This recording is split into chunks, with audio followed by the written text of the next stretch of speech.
ఒక లేఖన భాగాన్ని చదువుదామండి. కీర్తన గ్రంథము 34వ అధ్యాయము.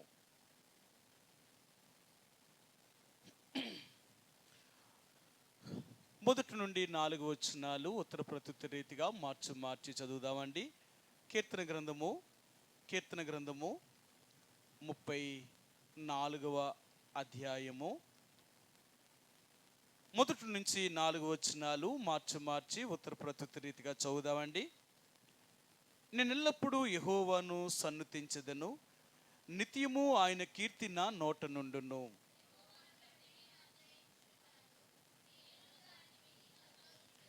నాతో కూడి యెహోవాను గణపరచుడి, మనం ఏకముగా కూడి ఆయన నామమును గొప్ప చేయుదము.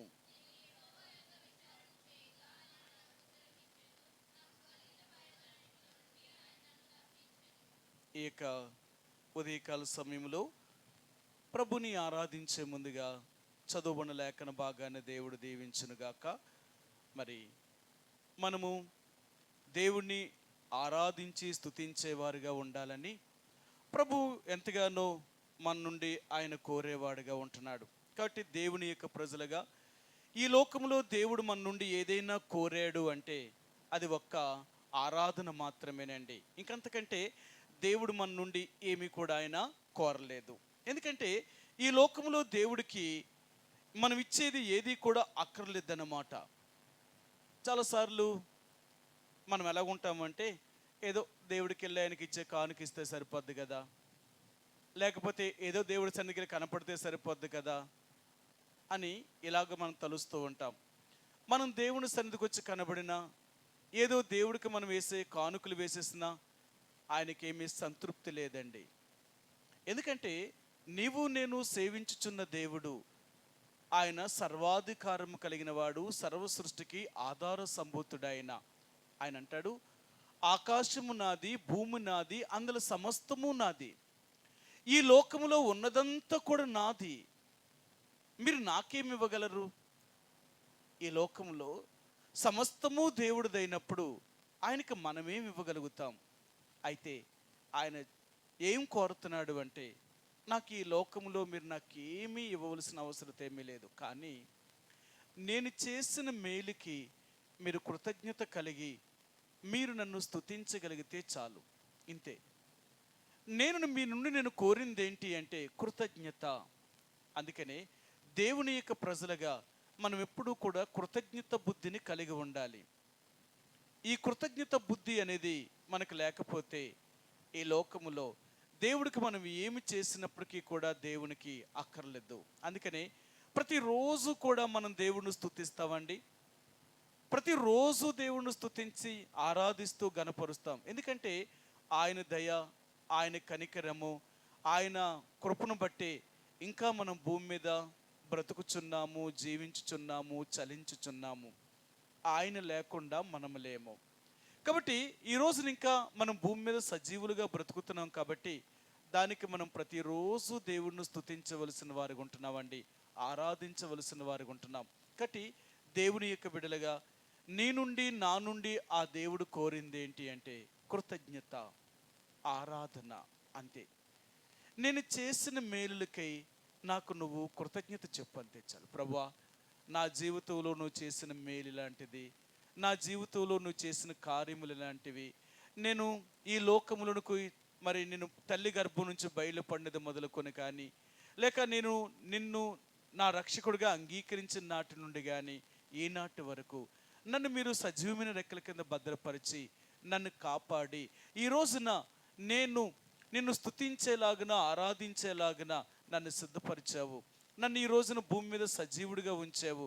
నాకు కావలసినవన్నీ నువ్వు నాకు అనుగ్రహిస్తున్నావు. అందుకే నీకు హృదయమారా కృతజ్ఞతాస్తుతులు చెల్లిస్తున్నాను తండ్రి అని ఆ దేవుణ్ణి స్తుతించగలిగితే అంతకంటే ఇంకేం అక్కర్లేదు దేవుడికి. కాబట్టి ఈ రోజున నా నుండి ఆ దేవుడు కోరింది ఏంటంటే ఆరాధన, దేవుణ్ణి స్తుతించడం అండి, దేవుణ్ణి మహిమపరచడం అన్నమాట. అందుకనే ఈ భూమి మీద ఉన్నంత కాలము నేను కూడా ఆ దేవుణ్ణి ఆరాధించేవారుగా, స్తుతించేవారుగా, గణపరిచేవారుగా ఉండాలి. అది దేవునికి ఇష్టమైనది. కాబట్టి ఈ ఉదయకాల సమయంలో కీర్తన 34వ అధ్యాయంలో మనం చదివినట్లుగా కీర్తనాకారుడైన దావీదు అబీమెలెకు రాజు ఎదుటి నుండి ఆయన తప్పించుకొని ఆయన పోయినప్పుడు ఈ కీర్తనను ఆయన రచించాడు అన్నమాట. ఎందుకంటే అబీమెలెకు రాజు యొక్క చేతిలో నుంచి తప్పించుకోవడము అంటే దావీదుకి అంత చిన్న పనేమీ కాదు. ఎందుకంటే దావీదు ఫిలిస్తీయులకు శత్రువు. ఇశ్రాయేలు పక్షముగా ఫిలిస్తీయులతో యుద్ధము చేసి అనేక సార్లు ఫిలిస్తీయులను ఓడించిన వాడు. మనందరికీ తెలుసు కదా, ఆనాడు దావీదే గాని ఇశ్రాయేలు ప్రజల పక్షంగా యుద్ధము చేసి గొలియాతును చంపకపోయి ఉంటే ఫిలిస్తీయుల చేతిలో ఇశ్రాయేలు ప్రజలు ఓడిపోయి వాళ్ళకు బానిసలుగా అయ్యేవారు. అలాంటి విషయంలో కూడా దావీదు ఇశ్రాయేలు ప్రజలకు విజయాన్ని కలగజేసి ఫిలిస్తీయుని చంపి ఫిలిస్తీయులందరూ ఓడిపోయేలాగా చేసిన వాడు. ఇలాంటి వాడు ఫిలిస్తీయులకు దొరికితే ఆ ఫిలిస్తీయుల రాజైన అబీమెలెకు ఎలాగ వదిలిపెడతాడు? కానీ దేవుడు ఆ అబీమెలెకు చేతిలో నుంచి కూడా దావీదుని దేవుడు విడుదల చేశాడు. ఎలాగంటే ఫిలిస్తీయులు దావీదును పట్టుకొని అబీమెలెకు రాజు దగ్గర తీసుకొని వెళ్ళినప్పుడు దావీదు అబీమెలెకు రాజు ఎదుట ఒక వెర్రి వాని వలె ప్రవర్తించాడనమాట. ఒక పిచ్చి పట్టిన వాడి వలె ప్రవర్తించాడు. అప్పుడు ఆ రాజు అన్నాడు, ఇదేంటి ఇలాంటి పిచ్చివాడిని నా దగ్గర తీసుకొచ్చారు? పిచ్చివాడు అంటే ఇలాంటి వెర్రివాడు రాజు యొక్క సన్నిధిలోనికి రాకూడదనే సంగతి మీకు తెలియదా? ఎందుకు ఇలాంటి వాడిని తీసుకొచ్చారు అని సైనికులను అడిగినప్పుడు వాళ్ళు అన్నారు, రాజా, ఈడేమి వెర్రివాడు పిచ్చివాడు కాదు. ఇశ్రాయేలు ప్రజల పక్షంగా ఎన్నో యుద్ధాలు చేసి మన వాళ్ళని చంపినవాడు, మనం ఓడిపోవడానికి కారకుడు ఈ దావీదే, వీడే. కాబట్టి ఇప్పుడు వీడు వెర్రివాడిగా నటిస్తున్నాడే తప్ప వీడేమి వెర్రివాడు కాదు. కాబట్టి వీడికి నువ్వు మరణశిక్ష విధించాలి అని అన్నప్పుడు దావీదు అన్నాడు, అదే అబీమెలెకు అన్నాడు, ఇలాంటి వెర్రివాడికి ఇలాంటి పిచ్చివాడికి నేను మరణశిక్ష విధించడం ఏంటి? ఒకవేళ నేను విధించాను అనుకోండి, ఈడంత పిచ్చోడు అనుకుంటుంది లోకం. కాబట్టి పిచ్చివాళ్ళకి ఎర్రివారిని నా సన్నిధికి రావడమే మొదటి తప్పు, వీడిని తీసుకెళ్ళి బయట వదిలేయండి అని అబీమెలెకు చెప్పగానే ఫిలిస్తీయులు ఆ సైనికులు దావీదుని తీసుకుని వెళ్ళి వదిలేశారన్నమాట. అలాంటి సమయంలో దావీదు దేవుడు తనకు చేసిన సహాయముకై ఆయనకి దేవుణ్ణి స్తుతిస్తూ ఈ కీర్తనను ఆయన రాసిన కీర్తన అన్నమాట. ఈ 34వ కీర్తన అలాగూ రాయబడింది. సరే, ఆయన ఏమంటున్నాడో చూద్దాం ఈసారి. ఈ 34వ కీర్తన మొదటి వచనమండి. నేను ఎల్లప్పుడూ యెహోవాను సన్నుతించెదను, నిత్యము ఆయన కీర్తి నా నోట నుండును. చూసారా, దావీదు దేవుణ్ణి ఆరాధిస్తున్నాడు, దేవుణ్ణి స్తుతిస్తున్నాడు. ఆయన అన్నాడు, నేను ఎల్లప్పుడూ యెహోవాను సన్నుతించెదను, నేను ఎప్పటికీ దేవుణ్ణి స్తుతిస్తాను, నేను ఎప్పుడూ దేవుణ్ణి ఆరాధిస్తాను. ఎందుకంటే ఆయన నా జీవితంలో చేసిన మేలు అలాంటిది, ఆయన నా జీవితంలో చేసిన కార్యము అలాంటిది. అందుకని నేను దేవుడికి హృదయమారా కృతజ్ఞతాస్తుతులు చెల్లిస్తాను. నేను హృదయమారా దేవుని కృతజ్ఞతాస్తుతులు చెప్తున్నాడు. నిత్యము ఆయన కీర్తి నా నోటను ఉంటుంది. అంటే నేను ఈ భూమి మీద ఉన్నంత వరకు కూడా ఆయన నామాన్ని నేను కీర్తిస్తూ స్తుతిస్తూ ఆరాధించేవాడిగా నేను ఉంటాను అని దావీదు మహారాజు ఈ కీర్తనను ఆయన రాశాడనమాట. అందుకని అంటున్నాడు, 3వ వచనం అంటున్నాడు, నాతో కూడి యెహోవాను గణపరచుడి, మనం ఏకముగా కూడి ఆయన నామమును గొప్ప చేయదము. చూసారా, నాతో కూడి యెహోవాను గణపరచండి, మనం ఏకముగా కూడి ఆయన నామమును గొప్ప చేద్దాము. ఎందుకంటే ఆయన చేసే కార్యములు ఎన్నో అద్భుతమైన ఆశ్చర్యమైన కార్యములు చేయగలిగిన వాడు. కాబట్టి ఈ ఉదయకాల సమయంలో నీవు నేను కూడా ఆ దేవుణ్ణి ఆరాధించే ముందుగా, స్తుతించే ముందుగా ఆయన చేసిన మేలులను మనం ఎప్పటికీ జ్ఞాపకం చేసుకోవలసిన వారు ఉంటున్నామండి. ఆయన చేసిన ఉపకారములను మనం ఎప్పటికీ మర్చిపోకూడదు. మనం ఊపిరి ఉన్నంత వరకు, ఈ భూమి మీద జీవించున్నంత కాలము కూడా ఆ దేవుణ్ణి మనం ఆరాధించవలసిన వారుగా, స్తుతించవలసిన వారుగా ఉంటున్నాం. కాబట్టి ఎందుకు ఆ దేవుణ్ణి స్తుతించాలి, ఎందుకు ఆ దేవుణ్ణి ఆరాధించాలి అంటే ఇక్కడ ఈ కీర్తనాకారుడు 2 విషయాలు జ్ఞాపకం చేస్తున్నాడు. ఆయన మీకు చూపిస్తాను. ఈ 34వ కీర్తన 4వ వచనమండి. 4వ వచనం, నేను యెహోవా యొద్ద విచారణ చేయగా ఆయన నాకు ఉత్తరం ఇచ్చెను, నాకు కలిగిన భయములన్నిటిలో నుండి ఆయన నన్ను తప్పించెను. అబ్బా, ఇప్పుడు దావీదు దేవుడిని స్తుతిస్తున్నాడండి, ఆరాధిస్తున్నాడు కదా. ఎందుకు దేవుడిని స్తుతిస్తున్నాడు, ఆరాధిస్తున్నాడు అంటే ఆయన అన్నాడు, నేను యెహోవా యొద్ద విచారణ చేయగా ఆయన నాకు ఉత్తరం ఇచ్చాడు, నాకు కలిగిన భయములన్నిటిలో నుండి ఆయన నన్ను తప్పించాడు. అందుకే నేను ఆ దేవుడికి ఎందుకు కృతజ్ఞతాస్తుతులు చెల్లిస్తున్నాను అంటే, నాకు కలిగిన భయములన్నిటిలో నుండి ఆయన నన్ను తప్పించాడు. కాబట్టి ఈ రోజున దేవుణ్ణి ఆరాధించే ముందుగా, స్తుతించే ముందుగా మనకు కలిగిన భయములేంటి?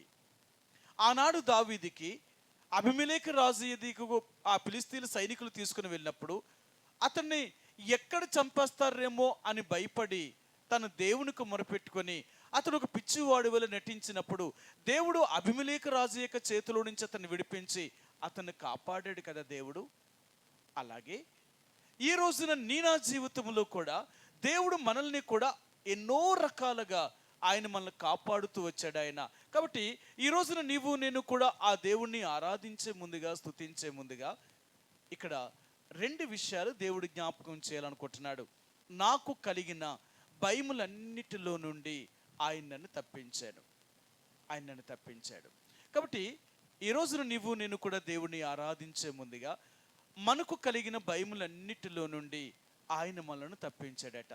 నిజంగా ఈరోజు నువ్వు నేను కూడా దేవుణ్ణి ఆరాధించగలుగుతున్నాము, దేవుణ్ణి నమ్ముకున్నాము, దేవుణ్ణి స్తుతిస్తున్నాము అంటే ఈరోజు యథార్థంగా దేవుడు ఒక మాట అడుగుతున్నాడు నిన్ను నన్ను. మనకు కలిగిన భయములన్నిటిలో నుండి మనం తప్పించబడ్డామా? మనం కలిగిన భయములు అంటే ఈ లోకంలో ఉన్న భయాలన్నిటి నుండి మనం ధైర్యంగా జీవించగలుగుతున్నామా? మనకి ఇంకా ఏదైనా భయం ఉందా కదా? ఈ లోకములో భయము లేని వారంటే వారు ఎవ్వరూ లేరండి. ఈ లోకములో భయము లేని వారు అనే వాళ్ళు ఎవ్వరూ లేరు. నేను మీకు చెప్పాను కదా, ఒకరోజు దైవజనుడు భక్త సింగ్ గారు ఆయన పరిచర్య ప్రారంభ దినాలలో అసలు ఈ లోకంలో భయం అనే వాళ్ళు ఎవరైనా ఉన్నారా, భయపడే వాళ్ళు ఎవరైనా ఉన్నారా, భయమంటూ వాళ్ళకు ఉన్నదా అని ఆయన ఒక 3 మనుషుల్ని అడిగాడట. ఒక ఆయన చాలా ధనవంతుడన్నమాట. ఈ లోకంలో ఎంతో ధనాన్ని సంపాదించిన వాడు, ఆస్తిని సంపాదించుకున్నవాడు. ఆ వ్యక్తిని దైవజనుడు ఇలాగ అడిగాడట, అయ్యా, ఈ భూమి మీద మీరు చాలా గొప్ప ధనవంతులు, మీకు ఐశ్వర్యం ఉంది, ఆస్తి ఉంది, మన కుటుంబం ఉంది, ఎంతో విలాసవంతమైన అన్ని రకాల సౌకర్యాలు కలిగిన ఇంటిని కూడా మీరు నిర్మించుకున్నారు.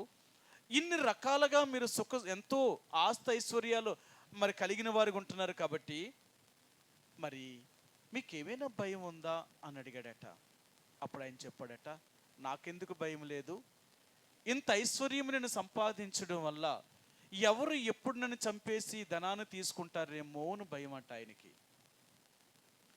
ఆయన భయం ఏంటంటే ఎప్పుడు ఎవరు నన్ను చంపి నా ఆస్తిని తీసుకుంటారేమో అని భయం. ఒక 2-3 రోజుల క్రితం అంటే నేను వార్తలు చూసినప్పుడు విశాఖపట్నంలోనే బంగారం చైన్ కోసం ఒక ఇంట్లోకి దూరి ఒక మహిళని చంపేశాడనమాట దొంగోడు. ఇప్పుడు వాళ్ళు ఇచ్చిన స్టేట్మెంట్ ఏంటంటే చుట్టుపక్కల వాళ్ళందరూ కూడా బంగారానికి విపరీతమైన రేటు పెరగడం వల్ల బంగారం కోసం మనిషి యొక్క ప్రాణాన్ని తీసేస్తున్నారట. మనిషి ప్రాణాలను కూడా తీసేస్తున్నారు. ఎందుకంటే అది ఎంతో విలువైనదిగా చేయబడింది కాబట్టి ఆ బంగారం ఎవరి దగ్గర అయితే ఉంటుందో అది వాళ్ళ దగ్గర తీసుకునేటప్పుడు కానీ వాళ్ళు అడ్డుపడినా, వాళ్ళు ఏమాత్రమైనా వాళ్ళకి అయిష్టంగా ప్రవర్తించినా వాళ్ళని చంపేసి వెళ్ళిపోతున్నారట. కారణం ఏంటి అంటే ఆస్తి, ధనము, ఐశ్వర్యము అనేది సంపాదించినప్పుడు ఎంతో భయముతో బ్రతకాలట. ఒకరోజు దైవజనుడు మరణందం గారు కూడా ఇలాగ చెప్పారన్నమాట. ఆయన సేవ చేస్తున్న దినాల్లో కాకినాడలో ఒక సిస్టర్ గారు దేవుణ్ణి నమ్ముకున్నామే, ఆమె కూడా ఎంతో విశ్వాసి. ఒకరోజు ఆమె కాకినాడ మీదుగా ఆమె ఒక ఊరు వెళ్ళాలన్నమాట. ఒక ప్రయాణం చేసుకుని వెళ్ళాలి. ఆమె చాలా దూరం వెళ్ళాలి కాకినాడ నుంచి. సరే, ఆమె కాకినాడ నుంచి ప్రయాణం చేసుకుని వెళ్ళాలి కాబట్టి ఆ రోజుల్లో బస్సులు చాలా తక్కువ ఉండేవి అన్నమాట. ఇక ఒక బస్సు వెళ్ళిపోయిందంటే మరలా బస్సు దొరకడం అనేది చాలా కష్టం.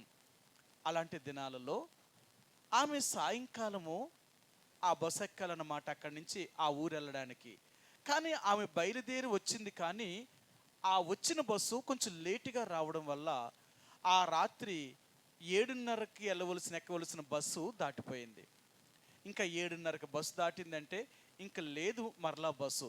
మరలా సాయంకాలం మళ్ళీ ఉదయం వరకు మాత్రం బస్సు లేదు. ఇప్పుడు ఏం చేయాలా?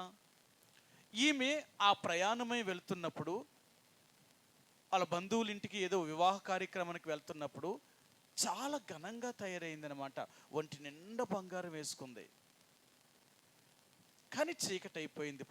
ఇప్పుడు ఎక్కడికి వెళ్ళాలి అని ఏం ఆలోచన చేసి, సరే ఇక్కడ మన మందిరం ఉంది కదా, మందిరం దగ్గరికి వెళ్దాం, అన్నాళ్ళ ఇంటికి వెళ్దామని కాకినాడ దేవుని యొక్క మందిరానికి వచ్చిందనమాట ఆమె. సరే, అన్నగారు అడిగారు, అక్క ఏమ్మా ఇలాంటి టైంలో ఇప్పుడు వచ్చావు ఎక్కడికంటే, అన్న ఇలా బస్సు దాటిపోయింది, అందుకు మరి ఇంక నాకు బస్సు లేదు, రేపు ఉదయం వరకు కూడా నాకు బస్సు లేదు, అందుకనే మరి నేను వచ్చాను, ఈ రాత్రి ఇక్కడ ఉంటాను అన్నదట. సరే, ఆయన అన్నారు, సరే అమ్మా మాకేం అభ్యంతరం లేదు, నువ్వు ఎక్కడ ఉండడానికి మాకేం అభ్యంతరం, సరే ఉండైతే అని చెప్పారట. ఎందుకంటే ఆ రోజుల్లో మందిరాలకి సరైన తలుపులు లేవు, సరైన గదులు లేవు, ఏమీ లేవు. మందిరం అంటే ఇంక అక్కడ ఏముంటుంది, సామాన్యం కదా. మందిరం అంటే పెద్ద ఏమీ ఉండవు కదా. మందిరంలో అన్నీ సామాన్యమైనవే కాబట్టి ఇప్పుడు ఆమెను ఉండమన్నారు. కానీ ఈమె మందిరంలో వచ్చింది, కానీ ఆ రాత్రంతా పడుకోలేదట. ఆయన బాత్రూమ్కి వెళ్ళేటప్పుడు చూసాడట, పడుకోవలసిన మనిషి కూర్చొనే ఉందట. సరే కూర్చొని ఉంది, సరే పడుకుంటుంది, నిద్ర పట్టలేదు, కూర్చుందేమో. మళ్ళీ ఆయన 2 గంటలు చూసాడట, అప్పటికే మనిషి కూర్చొని ఉందట. సర్లే ఏమోలే ఎందుకు కూర్చుందో అనుకున్నాడట. మళ్ళీ 4 గంటలకు ఆయన ప్రార్థన చేసుకోవడానికి లెగిస్తే 4 గంటలకి కూర్చొని ఉందట. ఉదయం అయిన తర్వాత, అమ్మా ఏమి రాత్రంతా నేను చూస్తున్నాను, నువ్వు కూర్చొని ఉన్నావు, పడుకోలేదు, నిద్ర పట్టలేదా అన్నాడు. అలా కాదన్నా, ఎక్కడ నేను నిద్రపోతే ఏ దొంగోడు వచ్చినా బంగారం పట్టుకుపోతాడేమో అని భయం అన్నా. ఎందుకంటే ఈ మందిరానికి సరైన తలుపులు లేవు, గుమ్మాలు లేవు, గది లేదు, ఏమీ లేదు. ఎవరైనా వచ్చినా ఆ బంగారం నన్ను చంపేసి వెళ్తే నా బంగారం పట్టిపోతే నేనేం చెప్తానన్నా. అందుకేనన్నా రాత్రి అంతా నిద్రపోకుండా నా బంగారం కాపాడుకున్నానన్నా, అలా మెలకుగానే ఉన్నానన్నా అని చెప్పిందట. ఓహో, అందుకే నిద్రపోలేదా అని అడిగాడట. చూసారా, ఈ రోజున మనకు ఆస్తి ఎక్కువ ఉన్నా, ధనం ఎక్కువ ఉన్నా, డబ్బు ఎక్కువ ఉన్నా మనకి నిద్ర పట్టవన్నమాట. ఎందుకంటే వాటిని కాపాడుకోవాలి. సంపాదించాము అంటే వాటిని కాపాడుకోవాలి కదా. మనం వాటిని కాపాడుకోకపోతే మన సంపాదన ఎవరో పట్టుకుపోతారు, ఎవరో తీసుకుంటారేమో అని భయం. అందుకనే ఆ ధనవంతుడు చెప్పాడట, అయ్యా ఎవరు వచ్చి నన్ను ఎక్కడ చంపేసి ఈ ఆస్తిని పట్టుకుపోతారేమో అని భయం చేత నా చుట్టూ ఒక 4-5 మనుషుల్ని రోజు పెట్టుకొని తిరుగుతాను నేను. నాకే ప్రమాదము వచ్చినా వాళ్ళు నన్ను కాపాడుతారని, అందుకే నాకు ఇంత సెక్యూరిటీ ఉంటుంది నా చుట్టూ అన్నాడట. అయ్యో అలాగా, నేను ఇంత ఐశ్వర్యం ఉంది కదా, ఇంత నన్ను ఉన్నాయి కదా, మీకు భయం ఏంటి అనుకున్నాను, అయితే మీకు ప్రాణం మీద భయం ఉందా అన్నాడట. సరే, ఆయన దగ్గరికి వెళ్ళాడట దేవజన్ బక్సింగ్ గారు. ఒక మంచి వ్యాపారం చేసే వ్యక్తి దగ్గరికి వెళ్ళి అడిగాడట, అయ్యా ఈ లోకంలో మీకు ఏమైనా భయం ఉందా? ఎందుకంటే మంచి మంచి షాపులు కట్టుకున్నారు, ఎన్నో మరి మంచి వ్యాపారాలు చేస్తున్నారు, మీ వ్యాపారము చేత ఎన్నో కొంత విస్తారమైన డబ్బును సంపాదిస్తున్నారు, ఈరోజు మీరు భూమి మీద ఒక ధనవంతులుగా బ్రతుకుతున్నారు, మీకు ఏమైనా భయం ఉందా అని అడిగాడట. అప్పుడు ఆయన చెప్పాడట, అయ్యా నాకు భయం ఉంది అన్నాడట. ఏంటి మీ భయం అంటే, ఈరోజు నా వ్యాపారము సక్రమంగా సాగుతుంది, రేపు నా వ్యాపారం ఏమైనా దివాలా తీసిందంటే, నా వ్యాపారం సాగలేదు అంటే నేనేమైపోతాను, నా కుటుంబం ఏమైపోద్ది, నేనెలా బ్రతకాలి, నా ఆధారమే పోతే, ఇది నా భయం. అందుకనే ప్రతిరోజు ఆ దేవుడికి నేను ప్రార్థన చేసేది ఏంటంటే, అయ్యా నా వ్యాపారం ఎప్పుడూ చక్కగా సాగాలి, ఏ ఆ నష్టము, ఏ యొక్క మరి ఆ, మ్, కష్టం కూడా రాకుండా నా వ్యాపారము చక్కగా సాగడానికి అన్ని విధాలుగా నాకు సహాయం చేయండి అని రోజు నేను దేవుడిని అదే ప్రార్థన చేస్తున్నాను అన్నాడట. దేవుడికి పూజ చేస్తున్నాను అన్నట. ఓహో, నీకు భయం ఉందన్నమాట. సరే, ఒక ఏమీ లేని ఒక పేదవాడి దగ్గరికి వెళ్ళాడట. ఆయన్ని అడిగాడట, ఏమయ్యా నీకేమైనా భయం ఉందా అని అడిగాడట. అప్పుడు అన్నాడట ఆ పేదవాడు, నాకేంటండి భయం, నాకే భయం లేదు అన్నాడట. నీకే భయం లేదా? అవును, ఏ భయం లేదు. నీకు తినడానికి సరైన తిండి లేదు, కట్టుకోవడానికి సరైన బట్టలు లేదు, ఉండడానికి సరైన నివాసము లేదు. అంతేకాదు, పోనీ ఏదైనా నీకు స్థిరమైన పని ఉందా, లేక ఉద్యోగం ఉందా, నీ బ్రతకడానికి ఏదైనా ఆధారం ఉందా అంటే అది నీకు లేదు. మరి ఏమీ లేని నువ్వు నీకు భయం లేదంటావేంటి? ఎలా బ్రతకాలని కూడా భయం లేదా అని అడిగాడట. అప్పుడు అన్నాడట, ఎలా బ్రతకాలని నాకేంటంటే భయం, నా దేవుడు ఉండగా, నేను నమ్మిన దేవుడే నన్ను బ్రతికించగలిగిన వాడు, నాకేమీ భయం లేదు అన్నాడట. అప్పుడు అడిగాడట, నువ్వు ఏ దేవుడు నమ్మేవు అన్నాడట. నా దేవుడు యేసుప్రభువారండి అన్నాడట. అంటే యేసుప్రభువారు నమ్ముకున్న వాడికి భయం ఉండదంటే, ఏమో ఎవరికి ఉంటుందో ఉండదో నాకు తెలియదు, కానీ నేను మాత్రము యేసుప్రభువారిని నమ్మాను కాబట్టి నాకు ఏ భయమూ లేదు. నా ఇంటికి దొంగోడు వస్తాడని భయం లేదు, నేను ఎలా బ్రతుకుతానో అని చింత భయం కూడా నాకు లేదు.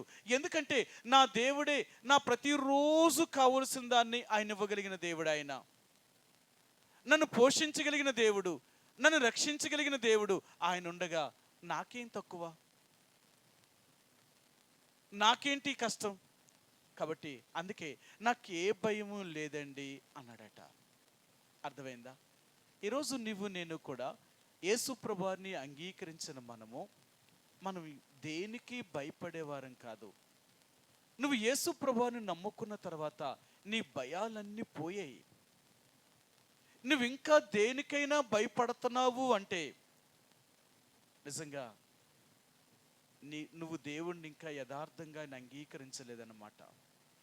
కాబట్టి ఏ రోజు నిన్నది అడిగాను, ప్రభువా నేనేం చెప్పాలి నీ ప్రజలకు అంటే ఇదే మాట గుర్తు చేశాడు.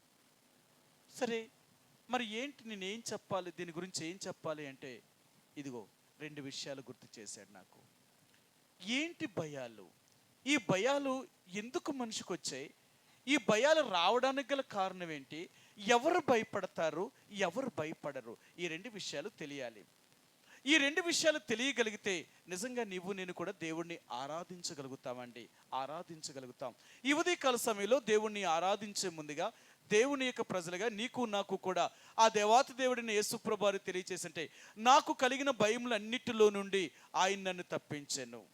సరే, ఏహన్నా మీరు కొంచెం వెనక్కి జరగండి, ఇంకా కొంచెం వెనక్కి జరగండి, ఎందుకంటే ఎవరు లేరు కదా, మనమే కదా ఉన్నాం.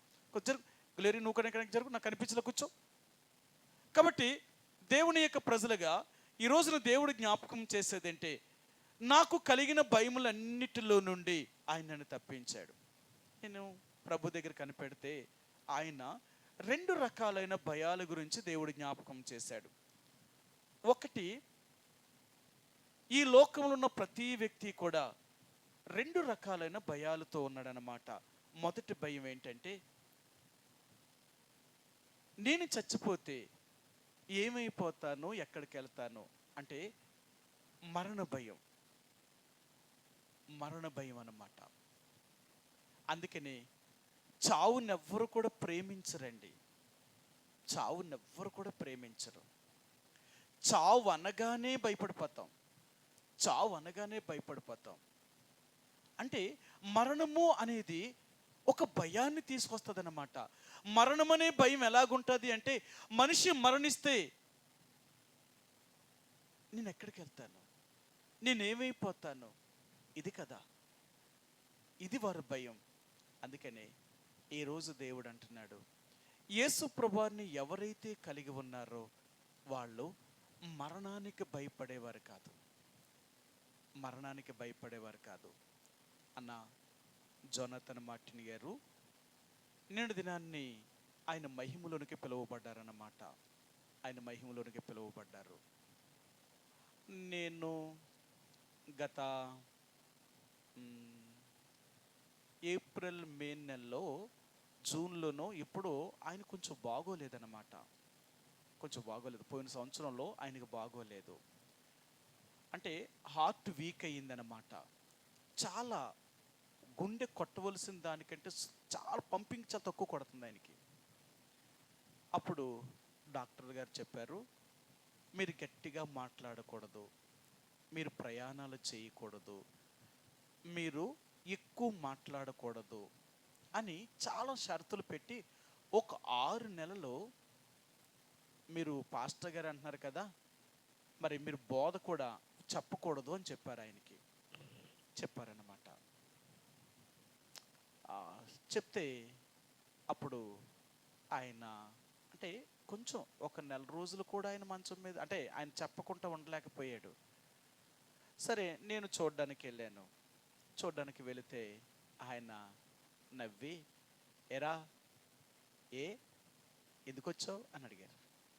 లేదన్నా మీకు బాగోలేదంట, తెలిసింది, చూడడానికి వచ్చాను. ఆహా అలాగా, అంటే నేను చచ్చిపోతానేమో భయపడిపోయి నేను వచ్చేవాడురా అన్నారు. లేదు లేదన్నా అలా కాదంటే, ఎందుకంటే ఎప్పుడు కనిపించినా చాలా జోకులు వేసేవారు అనమాట ఆయన. అంటే సరదాగా నవ్వించేవారు ఆయన. నేను కనపడితే ఇంక మరీ ఎక్కువ నవ్వించేవాడు అనమాట. ఎందుకంటే 95 నుంచి నాకు బాగా పరిచయం అనమాట. ప్రతి సేవకులు కొడుకులో ఆయన చాలా నవ్విస్తూ ఉండడం, మాకు చాలా సరదాగా ఉండేవాడు అనమాట అన్న. ఆ అనుభవంతో నేను ఎప్పుడు వెళ్ళినా సరే అలాగే నవ్వుతూనే మాట్లాడేవారు. అప్పుడు చెప్పాడు ఒక మాట, ఒరే అప్పుడు కడుతున్నారు ఆ ఇల్లు, మందిరం అన్నీ కూడా కడుతున్నారు అన్నమాట. అప్పుడు 3 మొత్తం స్లాబ్లన్నీ వేసేసారు, ప్లాస్టింగ్లు చేస్తున్నారు ఆ సమయంలో. అప్పుడు అక్కడున్న పనిచేస్తున్న మేస్త్రులు, పెద్ద మేస్త్రి అన్నాడట, పాస్టర్ గారు ఎంత బిల్డింగ్ కడుతున్నారు మీరు, ఎంత ప్రమాదం అయ్యిందండి, మీరు అసలు చచ్చిపోయి బతికారండి బాబు, అసలు మీరు బ్రతకరు అనుకోలేదు మేము, అందుకని మీరు విశ్రాంతి తీసుకోండి, మేము పని చేస్తామండి, మీరేం చూడగానే కూడా రావద్దు మా దగ్గరికి అంటున్నారు అని చెప్పారా నాకు అని చెప్పాను. అన్నాడు, ఒరే నేను ఇంత పెద్ద బిల్డింగ్ కడుతున్నానంటే అది నా కోసం కడుతున్నానా? నా కోసం కాదు, దేవుడు పని అది, అది దేవుడు మందిరము, అది దేవుడు కోసం చేస్తున్నాను రా. ఈ మేస్త్రులు, ఈ మనుషులందరూ అనుకుంటున్నారు అదే నేను ఇంత పెద్ద బిల్డింగ్ కడుతున్నాడు ఆయన, పాపం ఆయనకి ఎలా జరిగిందా ఏమో, ఏమైపోతున్నా భయపడ్డారా నన్ను. నాకు అలాంటి భయం లేదురా, నాకేంటిరా భయం, ఎప్పుడు రమ్మంటే అప్పుడు వెళ్ళిపోతాను దేవుడు. మనం ఏమి శాశ్వతంగా ఉండిపోయే వాళ్ళమా, కానీ లోకస్తులకు తెలియదు కదా. వాళ్ళకి ఏంటంటే అయ్యో ఇంత కడుతున్నాడమ్మా, అందులో అనుభవించకుండానే వెళ్ళిపోయాడమ్మా అని లోకం అనుకుంటుంది. కానీ మనకేంటిరా, మనం ఏది చేసినా దేవుడి కోసమే చేస్తున్నాం, మన కోసం చేసుకోకూడదు. ఎందుకంటే మన కోసం మనం చేసుకుంటే అది మందేమి కాదు కదా, ఒకరోజు మనం దాన్ని వదిలిపెట్టిపోయేవాళ్ళం. కాబట్టి ఏది చేసినా మన కోసం చేయొద్దు, అది దేవుడి కోసం చేయాలి. దేవుడి కోసం చేస్తే అది ఎప్పటికీ నిలిచి ఉంటుంది. మన కోసం మనం చేసుకుంటే అది మనం వదిలిపెట్టిపోతాం అది. అందుకనే చాలామంది చనిపోయేటప్పుడు, అంటే వాళ్ళు ఎలాంటి భయంతో చనిపోవాలనుకుంటారు, చచ్చిపోతారంటే అయ్యో నేను సంపాదించాను ఏది అనుభవించకుండా చచ్చిపోతున్నాను, ఇంత సంపాదించాను ఏది నేను పట్టుకెళ్తలేదే, ఏంటి నాకు ఇలాగైపోయింది, ఎంత త్వరగానా ఎలాగా అని భయపడతారు. మనకేంటిరా, దేవుడు ఎప్పుడు రమ్మన్నప్పుడు వెళ్ళిపోతాం, మనకి ఏ భయం లేదురా అన్నాడు ఆయన. నేను అంటాను నిజమండి, ఎవరైతే నిజంగా రక్షణ పొంది మారు మనసు యొక్క అనుభవంలోకి వచ్చారో వాళ్ళు భయపడరండి మరణాన్ని. మరణం అనేది మన జీవితంలో ఒక ప్రమోషన్ లాంటిదన్నమాట. అంటే ఈ లోకంలో ఉన్న కష్టాలన్నీ మనల్ని వదిలిపెట్టేసి ఆ పరలోకంలో ఉన్న దేవుడి దగ్గరికి వెళ్ళి విశ్రాంతి తీసుకోవడం అన్నమాట, నెమ్మది కలిగి ఉండడం అన్నమాట. ఎందుకంటే ఈ భూమి మీద ఉన్నంత కాలము కూడా మనకి నెమ్మది లేదు, విశ్రాంతి లేదు.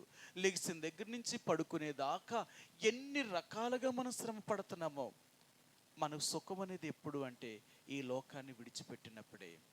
అందుకనే ఈరోజు దేవుడు దావీదు మహారాజు చేత ఆయన నీతో నాతో కూడా మాట్లాడాలనేది ఏంటంటే, ఆయన అంటున్నాడు, నాకు కలిగిన భయములన్నిటిలో నుండి ఆ దేవుడు నన్ను తప్పించాడు. అసలు మానవుడికి ఎందుకు వచ్చింది భయం? అసలు దేవుడు మానవుడిని చేసినప్పుడు భయపడేవాడిగా దేవుణ్ణి చేయలేదు. మానవుడిని దేవుడు ఎప్పుడు కూడా మానవుడు ధైర్యవంతుడిగా ఉండాలని చేశాడు. సరే మీరు చూపిస్తాను బైబిల్లో నుంచి. ఎందుకంటే దేవుడు మానవుడిని చేసిన తర్వాత మానవుడికి దేవుడిచ్చిన అధికారము, దేవుడిచ్చిన ఆ యొక్క మరి సమస్తము ఎలాగుంది అంటే, మరి దేవుడు మానవుని చేసిన తర్వాత మానవుడికి దేవుడు ఎలాంటి అధికారాన్ని ఇచ్చాడో ఇక్కడ జ్ఞాపకం చేస్తున్నాడు ఆయన. ఆదికాండము 2వ అధ్యాయము.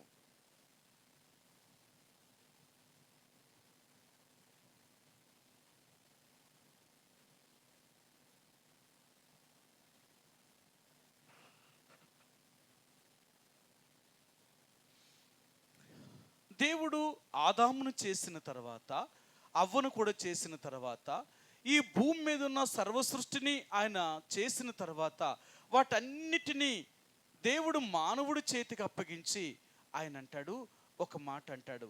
ఏమంటాడు అంటే, నీ భయమును బట్టి ఈ భూమి మీద ఉన్న ప్రతి జీవి కూడా, ప్రతీది కూడా నీకు భయపడతాయి.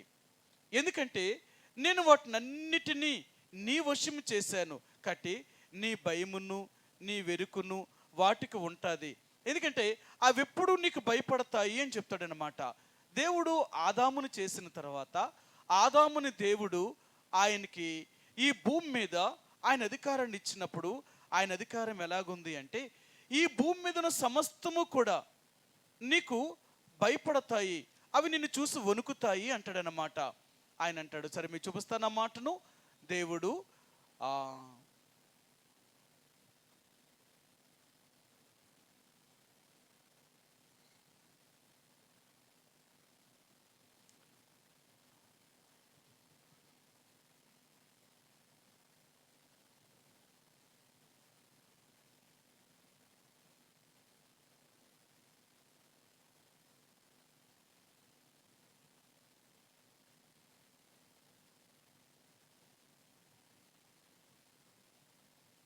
క్షమించండి 9వ అధ్యాయము, ఆదికాండము 9వ అధ్యాయము 2వ వచనమండి. 9:2.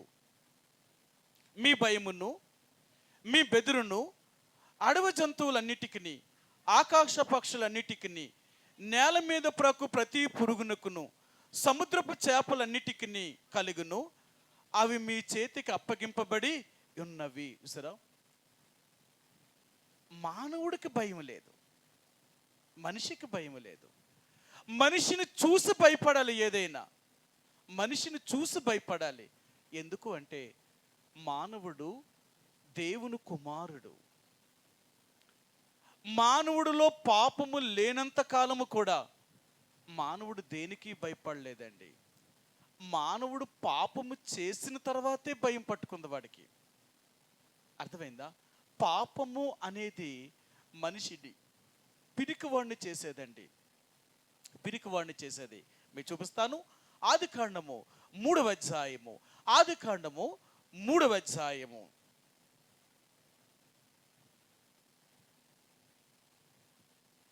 10వ వచనమండి. 3:10. ఆదికాండము 3వ అధ్యాయము 10వ వచనం. అందుకతడు, నేను తోటలో నీ స్వరము వినినప్పుడు దిగంబరునిగా నుంటిని గనుక భయపడి దాక్కొంటిని. ఎందుకు దాక్కున్నాడట? భయం ఎప్పుడు వచ్చిందంట? ఆయన అన్నాడు, అంతకాలము లేని భయము ఇప్పుడే ఎందుకు వచ్చింది భయం? ఎప్పుడైతే మనిషి పాపము చేశాడో, పాపము మనిషిని ఒక భయస్థుడిగా మార్చింది, ఒక పిరికివాడిగా చేసింది. అందుకనే ఈ రోజున నీవు నేను కూడా యేసు ప్రభువారిని అంగీకరించిన వారు, నిజంగా నీ నా జీవితం మారుంటే మనం భయపడేవారం కాదు, దేనికి భయపడేవారం కాదు. అందుకని అంటాడు, మరణమైనను జీవమైనను ఉన్నవైనను రాబోవునవైనను ఆ దేవుని ప్రేమ నుండి నన్నేదీ వేరు చేయలేదు.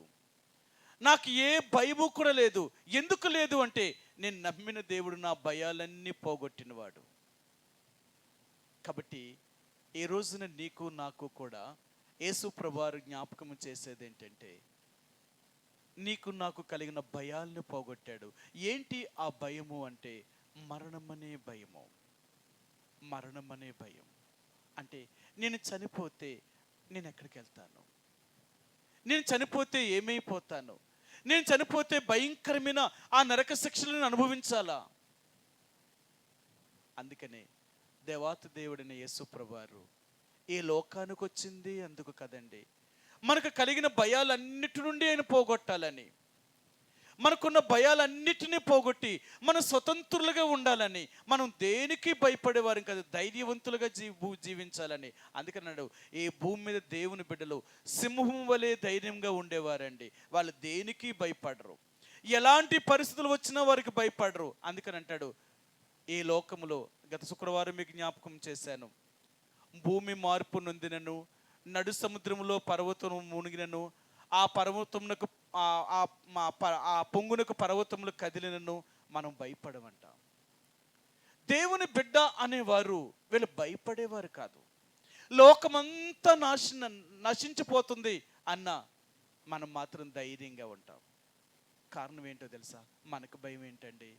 అది కదా మరి 2020-21 సంవత్సరంలో కరోనా వచ్చినప్పుడు అందరూ భయపడిపోయారు, అందరూ భయపడ్డారు. నిజంగా మనం చూస్తే కరోనా ఎవరిని చంపేసింది అంటేనంటే భయపడేవాళ్ళని చంపేసింది. ఎవరు దానికి భయపడ్డారో దాన్ని అది చంపేసింది.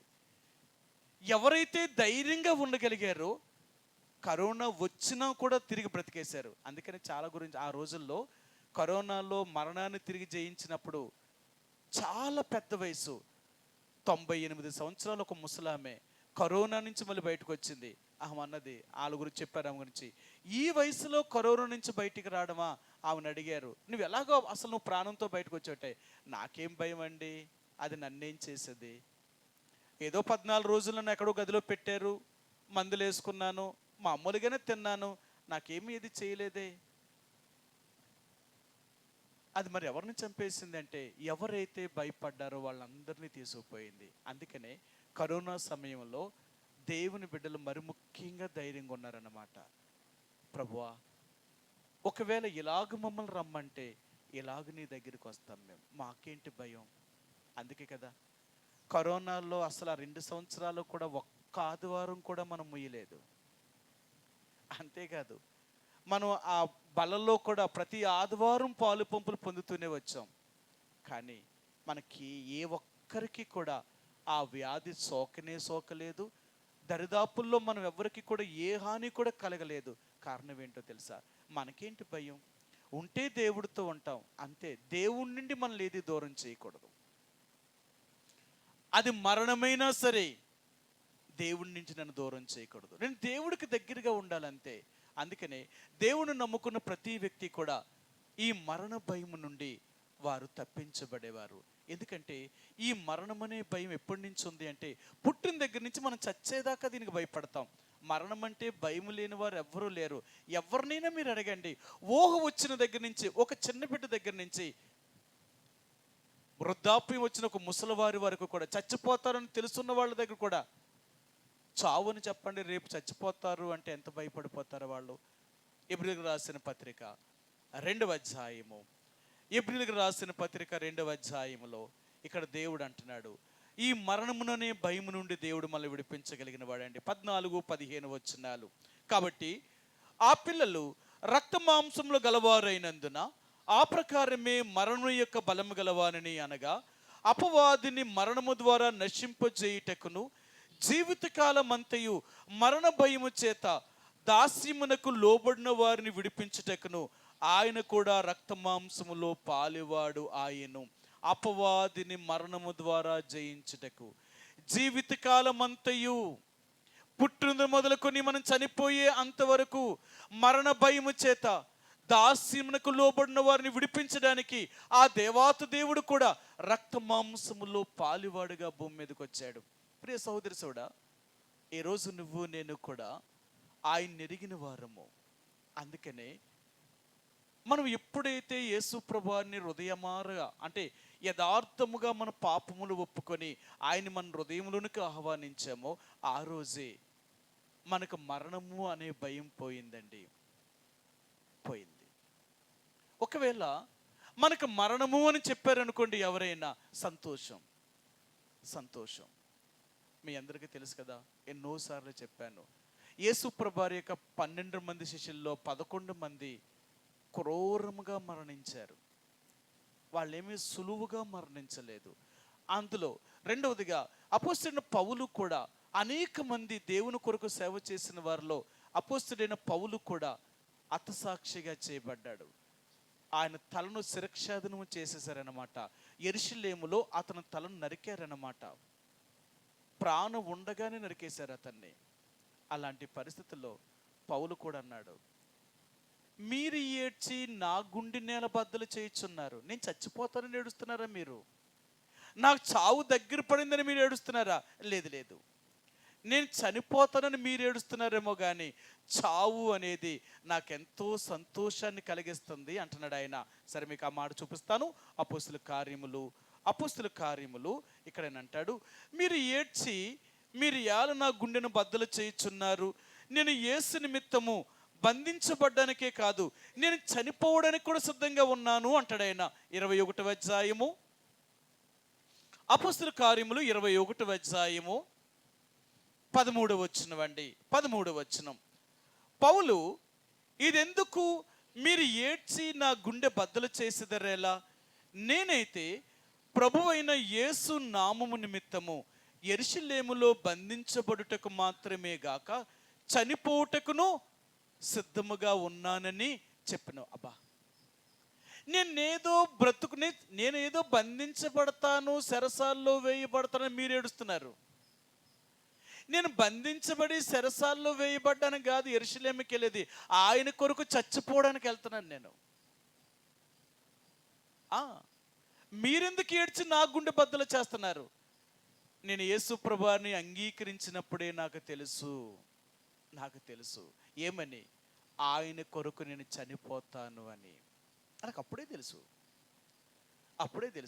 ఎందుకో తెలుసా? నేను యేసుని అంగీకరించిన వారిని ఎంత హింస పెట్టి చంపేశానో, ఇప్పుడు నేను యేసు ప్రభువుని నమ్ముకుంటే నన్ను వదిలేస్తుందా? నన్ను వదలదు కదా ఈ లోకం. నాకు తెలుసు, నేను ఏ రోజునైతే యేసుని అంగీకరించానో ఆ రోజే నాకు తెలుసు నేను యేసు కోసం చచ్చిపోతాను అని. కాబట్టి నాకేంటి భయం? మీరేదో నేను జైల్లో పెడతారు, నన్ను పట్టుకుంటారు, బంధిస్తారని ఏడుస్తున్నారు, కానీ నేను ఆయన కొరకు చచ్చిపోవడానికి కూడా సిద్ధంగానే ఉన్నాను. నాకు భయం లేదు. అది నా సంతోషం. ప్రియ సహోదరి సోడా, నిజంగా నా హృదయం మారితే యేసు ప్రభువారు మనకిచ్చిన ధైర్యం ఎలాంటిదో తెలుసా? చావును సైతము కూడా సంతోషంతో స్వీకరిస్తామన్నమాట. మరణములో కూడా మనం ఎంత సంతోషంతో నిద్రపోతాం తెలుసా? నిన్న అన్నగారిని జోనాను చూడడానికి వెళ్ళామన్నమాట. ఇలా తెలియగానే వార్త, సరే వాళ్ళు ఎప్పుడు బరియలు చేసినా పర్లేదు, ముందు చూసొద్దాం, ఆదివారం చూసుకొని మరలా బయలుదేరి వెళ్దాం అని నిన్న ఉదయాన్నే బయలుదేరి వెళ్ళామన్నమాట. బయలుదేరి వెళ్తే వాళ్ళందరూ చెప్తున్నారు, అన్న వాళ్ళ సొంత అల్లుడు పట్టుకొని చెప్తున్నాడు, ఇలా చెప్పాడు, అన్న ఒక్క 2-3 నిమిషాలు కూడా టైం ఇవ్వలేదు, నాకు ఇలా ఫోన్ చేశారు, వెంటనే వెళ్ళాను, సిఆర్పి కూడా చేశాను, ఎంత చేసినా ఊపిరి అందుకోలేదన్న, చనిపోయారు. నేను వచ్చేటప్పటికీ చనిపోయాడు ఆయన. ఎంత ఏడ్చానో. కానీ అలాంటి మరణం ఎవరికి రాదన్న, అలాంటి మరణం ఎవరికి రాదు. ఒక్కరోజు కూడా ఒక గంట కూడా నీరసంగా లేడు ఆయన. లేచాడు, ఆయన 4 గంటలకు లేచి ప్రార్థన చేసుకున్నాడు, మొక్కలకి నీళ్ళు వేసుకున్నాడు, అన్ని పనులు ఆయన చేసుకున్నాడు. 8 గంటలకు టీ పెట్టుకుని తాగాడు. పిల్లలు వస్తారు కిందకి వెళ్ళి మనవరాన్ని తీసుకొని రా అని చెప్పాడు. ఆ చెప్పి అలా మంచం మీద కూర్చున్నట్టు పడిపోయి చనిపోయాడన్న. ఒక్క క్షణం కూడా. అదెంత గొప్ప మరణం అన్న. నీతిమంతుల కంటే ఎలాంటి మరణం వస్తుందా ఈరోజు నేను చూశాను. నిజంగా ఆయన భౌతిక దేహాన్ని చూసినప్పుడు నిద్రపోతున్నట్టుగానే ఉన్నాడనమాట. అస్సలు నిద్రపోతున్నట్టుగానే ఉన్నాడు. అందరూ అదే మాట. అరే, అసలు అలాంటి ఆయనకి ఎలా మరణం వచ్చింది? ఇలా దేవుడు తీసుకెళ్తాడా? నిజంగా అక్కడికి వెళ్ళినప్పుడు అందరూ అనుకున్నవి ఏంటంటే, ప్రభువా ఇది కదా మరణం అంటే, ఇలాంటి మరణం మాకు కలగాలి, అలాగుండాలి మరణం అంటే. నీతిమంతులు అంటే ఎంత సంతోషంతో నిద్రిస్తారా? అర్థమైందా? ఏ విచారము, ఏ చింత, ఏ బాధ ఏముండదండి. చూడండి, లోకస్తులు దేవుణ్ణి ఎరగిన వారు చచ్చిపోతే ఎలాగుంటారో తెలుసా? వాళ్ళ ముఖంలో విచారం అన్నమాట. ఎందుకంటే అయ్యో ఇంత సంపాదించాం, ఇవన్నీ ఏమైపోతాయి, నా పిల్లలు ఏమైపోతారు, నా కుటుంబం ఏమైపోద్ది, నా ఆస్తి ఏమైపోతుంది, నేను సంపాదించిన డబ్బు ఏమైపోతుందని ఇవన్నీ భయాలు పెట్టుకొని వాళ్ళ ముఖం వికారంతో చచ్చిపోతారు. కానీ దేవుని బిడ్డలు ఎలాగెళ్తారు తెలుసా? నా దేవుడు ఉండగా నాకేంటి, ఆయనే అన్ని ఇచ్చాడు, అన్నీ ఆయనవి, నావేమీ కాదు, ఉన్నంతకాలం అనుభవించాను, ఆయన రమ్మంటే వెళ్ళిపోతాను, నాకే చింత విచారం నాకు లేదు. ఇది కదా. అందుకనే ఈరోజు దేవుడు నీకు నాకు నేర్పించాలనుకునేది ఏంటంటే, ఆరాధించే ముందుగా నిజంగా నీకు మరణమనే భయం పోయిందా?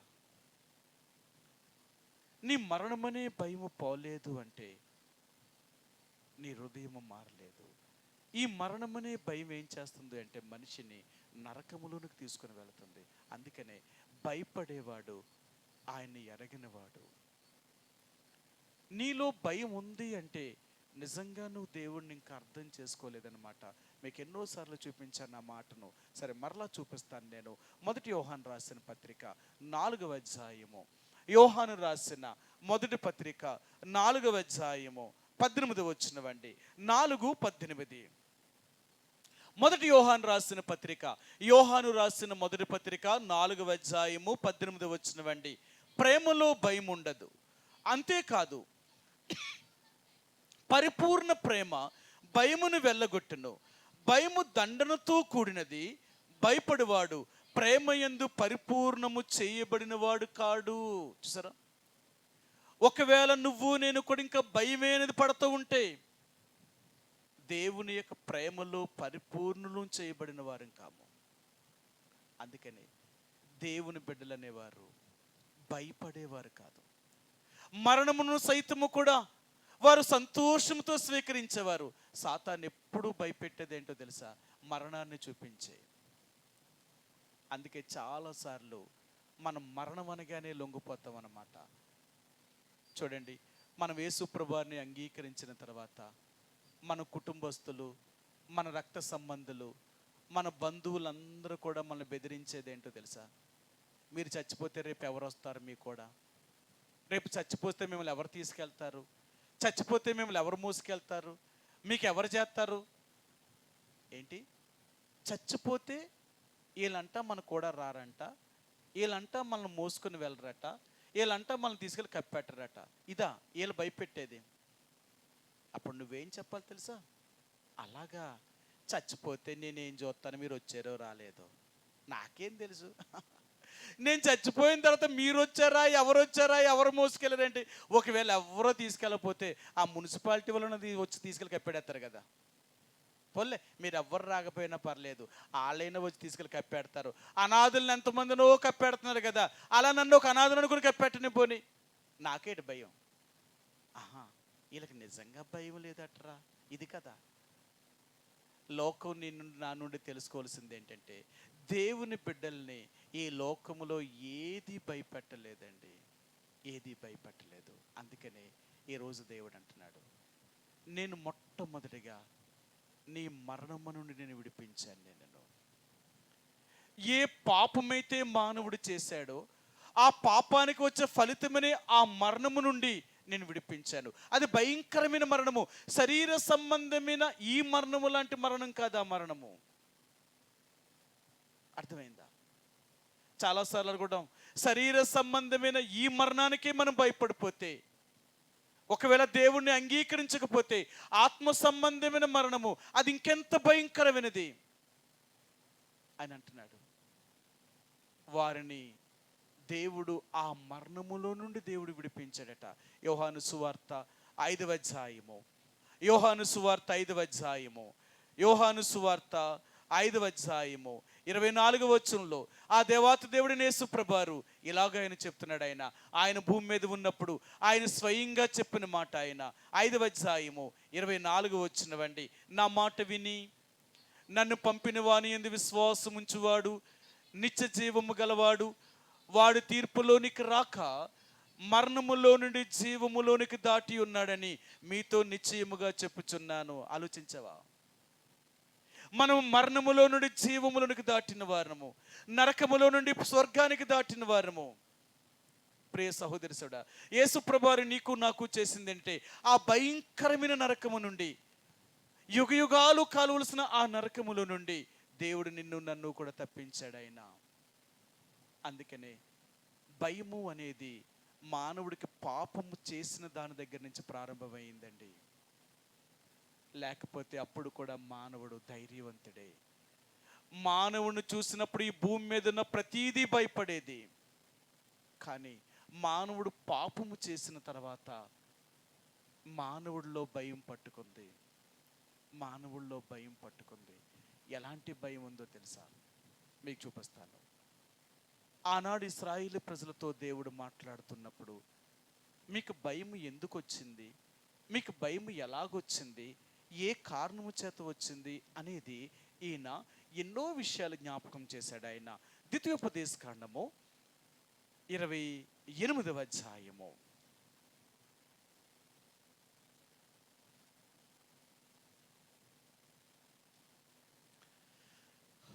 28వ అధ్యాయము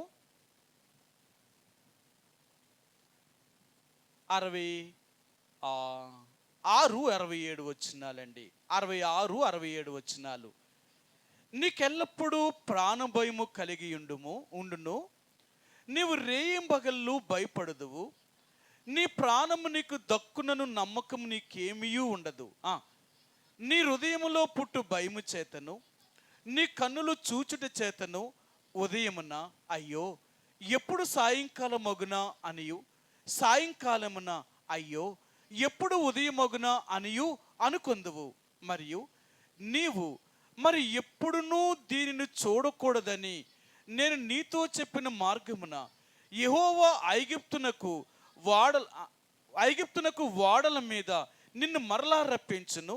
అక్కడ మీరు దాసులుగాను దాసీలుగాను నీ శత్రువులకు మిమ్మును అమ్మజూపు కొందురు గాని మిమ్మును కొనువాడు ఒకడైనను ఉండడు. అబ్బా, ఎలాంటి భయం పెట్టాడో చూడండి. ఆయన అన్నాడు, మీరు ఎల్లప్పుడూ ప్రాణ భయము కలిగి ఉంటారట. ఇశ్రాయేలు ప్రజలతో చెప్తున్నాడు. మోషే ఆయన మరణించక ముందు ఆయన విషయాలన్నీ చెప్తున్నాడు. ఎందుకు మీకు ఎల్లప్పుడూ ప్రాణభయం ఉంటుందో తెలుసా? మీరు నా మాట వినకపోవడం వల్ల, మీరు నన్ను దేవుడిగా తృణీకరించడం వల్ల, నాకు దూరం అవ్వడం వల్ల మీకు ఎప్పుడు ఈ భయం అనేది మీకు పట్టుకుంటుంది. అర్థమైందా? అందుకనే యేసు ప్రభువుని ఎరగక ముందు ఇలాంటి భయాలన్నిటి నుండి మనం వెళ్ళిన వారము. కానీ యేసు ప్రభువుని ఎరిగిన తర్వాత నా జీవితంలో నీకు నాకున్న భయాలన్నిటినీ ఆయన పోగొట్టిన దేవుడు ఆయన. ప్రియ సహోదరుడా, అందుకనే ఈరోజు నిజంగా ఆ రెండవ మరణం అనే భయం నుండి నువ్వు పోగొట్టుకున్నావా? నేను ఏ రోజు ఈ లోకాన్ని వదిలిపెట్టినా, ఏ రోజు నా ప్రభు వచ్చినా నా ప్రభుతో కూడా నేను ఉండగలను అనే నిరీక్షణ నీకుందా? అలాగ నిరీక్షణ కలిగి బ్రతుకుతున్నామా? ఒకవేళ అలా జీవిస్తూ ఉంటే సంతోషంతో దేవుణ్ణి స్తుతిస్తావు. ప్రభువా, ఒకప్పుడైతే నేను ఇలాగ లేను, నేను చనిపోతే ఆ రెండవ మరణమైన భయంకరమైన నా ఆత్మ యుగయుగాలు ఆ నరకంలో కాలుతూనే ఉండాలి. నా ఆత్మకు నెమ్మది లేని పరిస్థితులు, అలాంటి భయంకరమైన నరక వేదన నుండి, అలాంటి భయంకరమైన ఆ నరకము నుండి నా ఆత్మను తప్పించావు, ఆ మరణము నుండి నా ఆత్మను విడిపించావు.